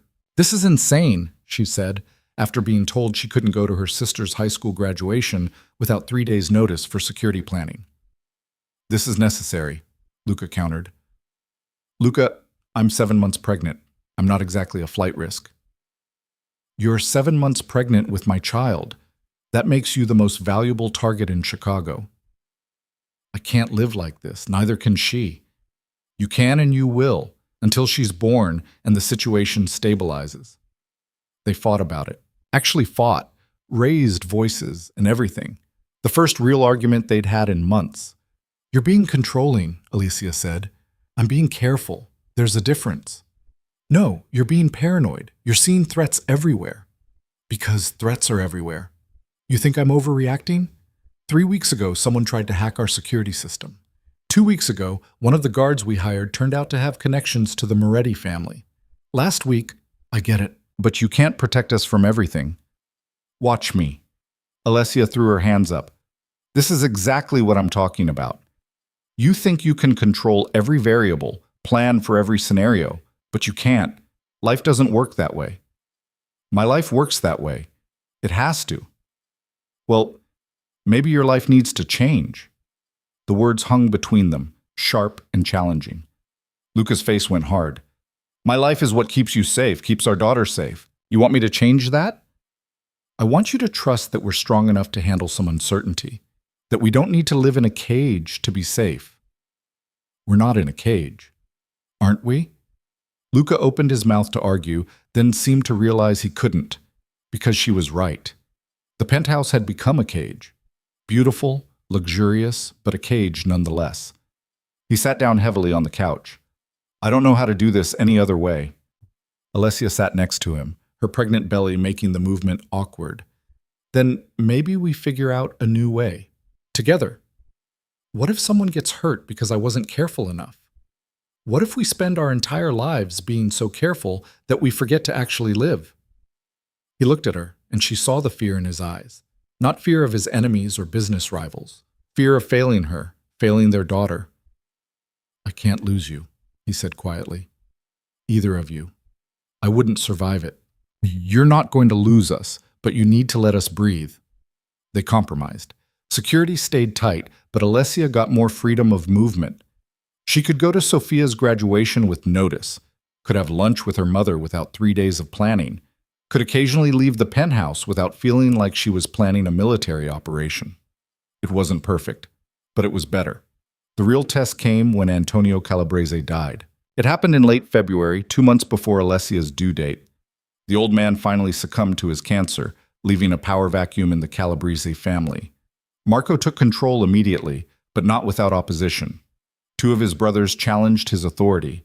The family fractured into competing factions, each one making plays for territory and influence. This could get messy, Vincent warned during an emergency meeting. Marco's aggressive. If he thinks he needs to prove himself, he'll come after us, Luca finished. I know. What's the play? Luca looked at Alessia, who'd insisted on being part of the meeting despite being heavily pregnant and uncomfortable. We stay neutral, she said. Let them fight it out among themselves. That's risky, Vincent said. If Marco wins, and we didn't support him, if we support him and he loses, we're worse off, Alessia countered. Better to stay out of it entirely. Let them resolve their succession crisis without our interference. She's right, Luca said. We maintain the peace agreement with whoever ends up in charge, but we don't take sides. It was the smart play, but it required discipline. Marco reached out multiple times, looking for support. Luca turned him down every time. I respected your father, Luca told him during one particularly tense phone call. But this is your family's problem to solve. I'm staying out of it. That's a mistake, Marco said. When I win, and I will win, I'll remember who helped me and who didn't. Then I guess you'll remember I kept my word and stayed neutral. Same as I expect you to do regarding my family. Marco hung up without another word. He's going to be a problem, Alessia said. Probably, but that's future us's problem. Right now we focus on keeping our heads down and getting through the next 2 months. Elena had other plans. Alessia's water broke 3 weeks early at 2 a.m. on a Tuesday. She woke up to wetness and immediate panic. Luca, wake up. He was alert instantly, sitting up. What's wrong? My water broke. The baby's coming. Everything after that was controlled chaos. Marcus appeared within seconds. Had he been standing outside their door? Luca was on the phone with the hospital, getting their private suite prepared. Alessia tried to remember all the breathing exercises she'd learned and found her mind completely blank with panic. The drive to the hospital took 10 minutes that felt like hours. Luca held her hand the entire time, his face pale but determined. "You're okay," he kept saying. "You're both going to be okay." "You don't know that." "Yes, I do. You're the strongest person I know. You've got this." Labor was nothing like Alessia expected. It was longer, more painful, more exhausting. Luca stayed with her through all of it, letting her crush his hand, talking her through contractions, being the steady presence she needed. 17 hours after her water broke, Elena Marie Devereaux came into the world screaming her lungs out. The nurse placed her on Alessia's chest, this tiny, perfect, furious human being, and Alessia felt something fundamental shift in her universe. This was her daughter, her and Luca's daughter. "She's perfect," Luca said, his voice thick with emotion. "Look at her. She's perfect." Elena had dark hair like both of them, tiny fingers that wrapped around Luca's thumb with surprising strength, and lungs that could wake the dead. "She's loud," Alessia said, exhausted but grinning. "Gets that from you." "Definitely gets that from you." They spent the next hour just staring at her, taking in every detail. Luca looked transformed, softer somehow, more human, like becoming a father had stripped away some of the armor he wore. "I'm terrified," he admitted, holding Elena carefully like she might break. "I have no idea what I'm doing." "Join the club. We'll figure it out." Security filled the hallway outside the private suite. Marcus had personally vetted every doctor and nurse who came near them. It was excessive and necessary, and exactly what Alessia had expected. Her family visited the next day. Carmela cried. Dominic looked at his granddaughter with surprising gentleness. Sophia held Elena like she was made of glass and declared herself the favorite aunt. "She looks like you," Carmela said to Alessia. "Same nose." "She has Luca's eyebrows." "She's perfect either way." They took Elena home 3 days later to a penthouse that had been security swept 6 times and baby-proofed to the point of absurdity. The nursery was ready, painted a soft gray with white furniture and everything they could possibly need. That first night home was terrifying. Elena cried every 2 hours. Alessia was exhausted. Luca was exhausted. Neither of them had any idea what they were doing. "Is she supposed to cry this much?" Luca asked at 3 in the morning, holding Elena while Alessia tried to get some sleep. "I think so. The book said newborns cry a lot."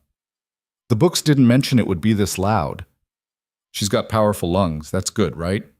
"If you say so," but they figured it out. Slowly, painfully, with a lot of mistakes and very little sleep. Alessia learned to feed her. Luca learned to change diapers, something he'd initially claimed he couldn't do until Alessia pointed out he ran a criminal empire and could definitely handle a diaper. The first time Elena smiled at them, really smiled, not just gas, Luca actually teared up. "She knows us," he said, sounding awed. "She recognized me." "Of course she knows you. You're her dad." "Her dad?" He said it like he was testing out the word, seeing how it fit. "I'm someone's dad." "You're doing great at it." "I held a negotiation today while she was sleeping in my office. Vincent said it was unprofessional." "What did you tell him?" "That she's the boss's daughter and she can sleep wherever she wants." Alessia laughed despite her exhaustion. "We're really doing this, actually raising a kid in this life." "Yeah, we are." The threats came, as expected. Not immediately, but within the first month. People testing boundaries, seeing if a new baby made Luca weak or vulnerable. They learned quickly that it didn't make him weak. It made him more dangerous. Someone made the mistake of mentioning Elena in a threatening context during a business meeting. Luca's response was immediate and brutal. The man was out of the city by nightfall, and word spread that the boss's daughter was completely off limits. Marco Calabrese tried once, sent a gift to the penthouse that security intercepted. It was innocent enough, a stuffed animal. But the message was clear. "I can reach your daughter." Luca's response was to have Marco's favorite nightclub shut down for code violations. Then his restaurant. Then his legitimate businesses, one by one, until Marco called begging for peace. "Touch my family again and there won't be anything left to inherit from your father," Luca told him. "Are we clear?" They were clear. Life settled into a new normal. Alessia and Luca learned to function on minimal sleep. Elena grew from a screaming potato into a baby with personality, stubborn, loud, and absolutely fearless. When she started crawling, the security team had to adjust their protocols to account for a mobile target. She just tried to crawl toward the balcony, Marcus reported one afternoon. I redirected her. Great. My daughter is already an escape artist, Alessia said. Takes after her mother. 6 months after Elena was born, Alessia and Luca stood on the balcony one evening after putting her to bed. The city spread out below them, alive with lights and movement. Remember when we got married? Alessia said. How much we hated each other. I never hated you. You called me a pawn. And immediately regretted it. Does that count? She leaned against him, his arm around her waist. Look at us now. Married, parents, running a criminal empire together. Not exactly what either of us planned. No, but I wouldn't change it. Luca turned her to face him. Even knowing what you know now, what this life costs? Even then, because I have you and Elena and something worth fighting for. You could have had a normal life, a safe life. Safe is overrated, and normal is boring. He kissed her, slow and deep, the kind of kiss that still made her heart race even after everything they'd been through. I love you, he said when they broke apart. I don't say it enough, but I do. I know. I love you too. Even though I'm controlling and paranoid and terrible at expressing emotions, especially because of that. They went back inside to the penthouse that had transformed from a cage into a home. Elena was sleeping peacefully in her nursery, surrounded by security measures and love in equal proportion. Alessia checked on her before going to bed, watching her daughter sleep. This tiny human who'd come into the world 3 weeks early and immediately taken over their entire lives. Luca appeared behind her, wrapping his arms around her waist. She's going to be trouble, he said quietly. Definitely. She's our kid. Think we can handle it? I think we don't have a choice. That's not reassuring. It's honest. They stood there watching their daughter sleep, two people who'd started as strangers in an arranged marriage and become something neither of them had expected. Partners. Lovers. Parents. The life they'd built wasn't perfect. It was messy and dangerous and morally complicated. But it was theirs. They'd chosen it, fought for it, nearly died for it. And they'd do it all again in a heartbeat. Because this imperfect, chaotic, beautiful life was worth every risk. Elena stirred in her sleep, making the small noises that meant she'd wake up soon wanting food. Alessia moved to get her, but Luca stopped her. I've got it. You get some rest. You sure? Yeah. You've been up with her the last 3 nights.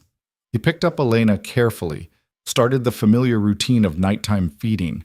Alessia watched him for a moment, this man who could be ruthless and cold with his enemies, but was impossibly gentle with their daughter. She went to bed, but stayed awake long enough to hear Luca talking to Elena in the nursery, telling her about her grandfather, about the empire she'd inherit someday, about how she was going to change the world just by existing in it.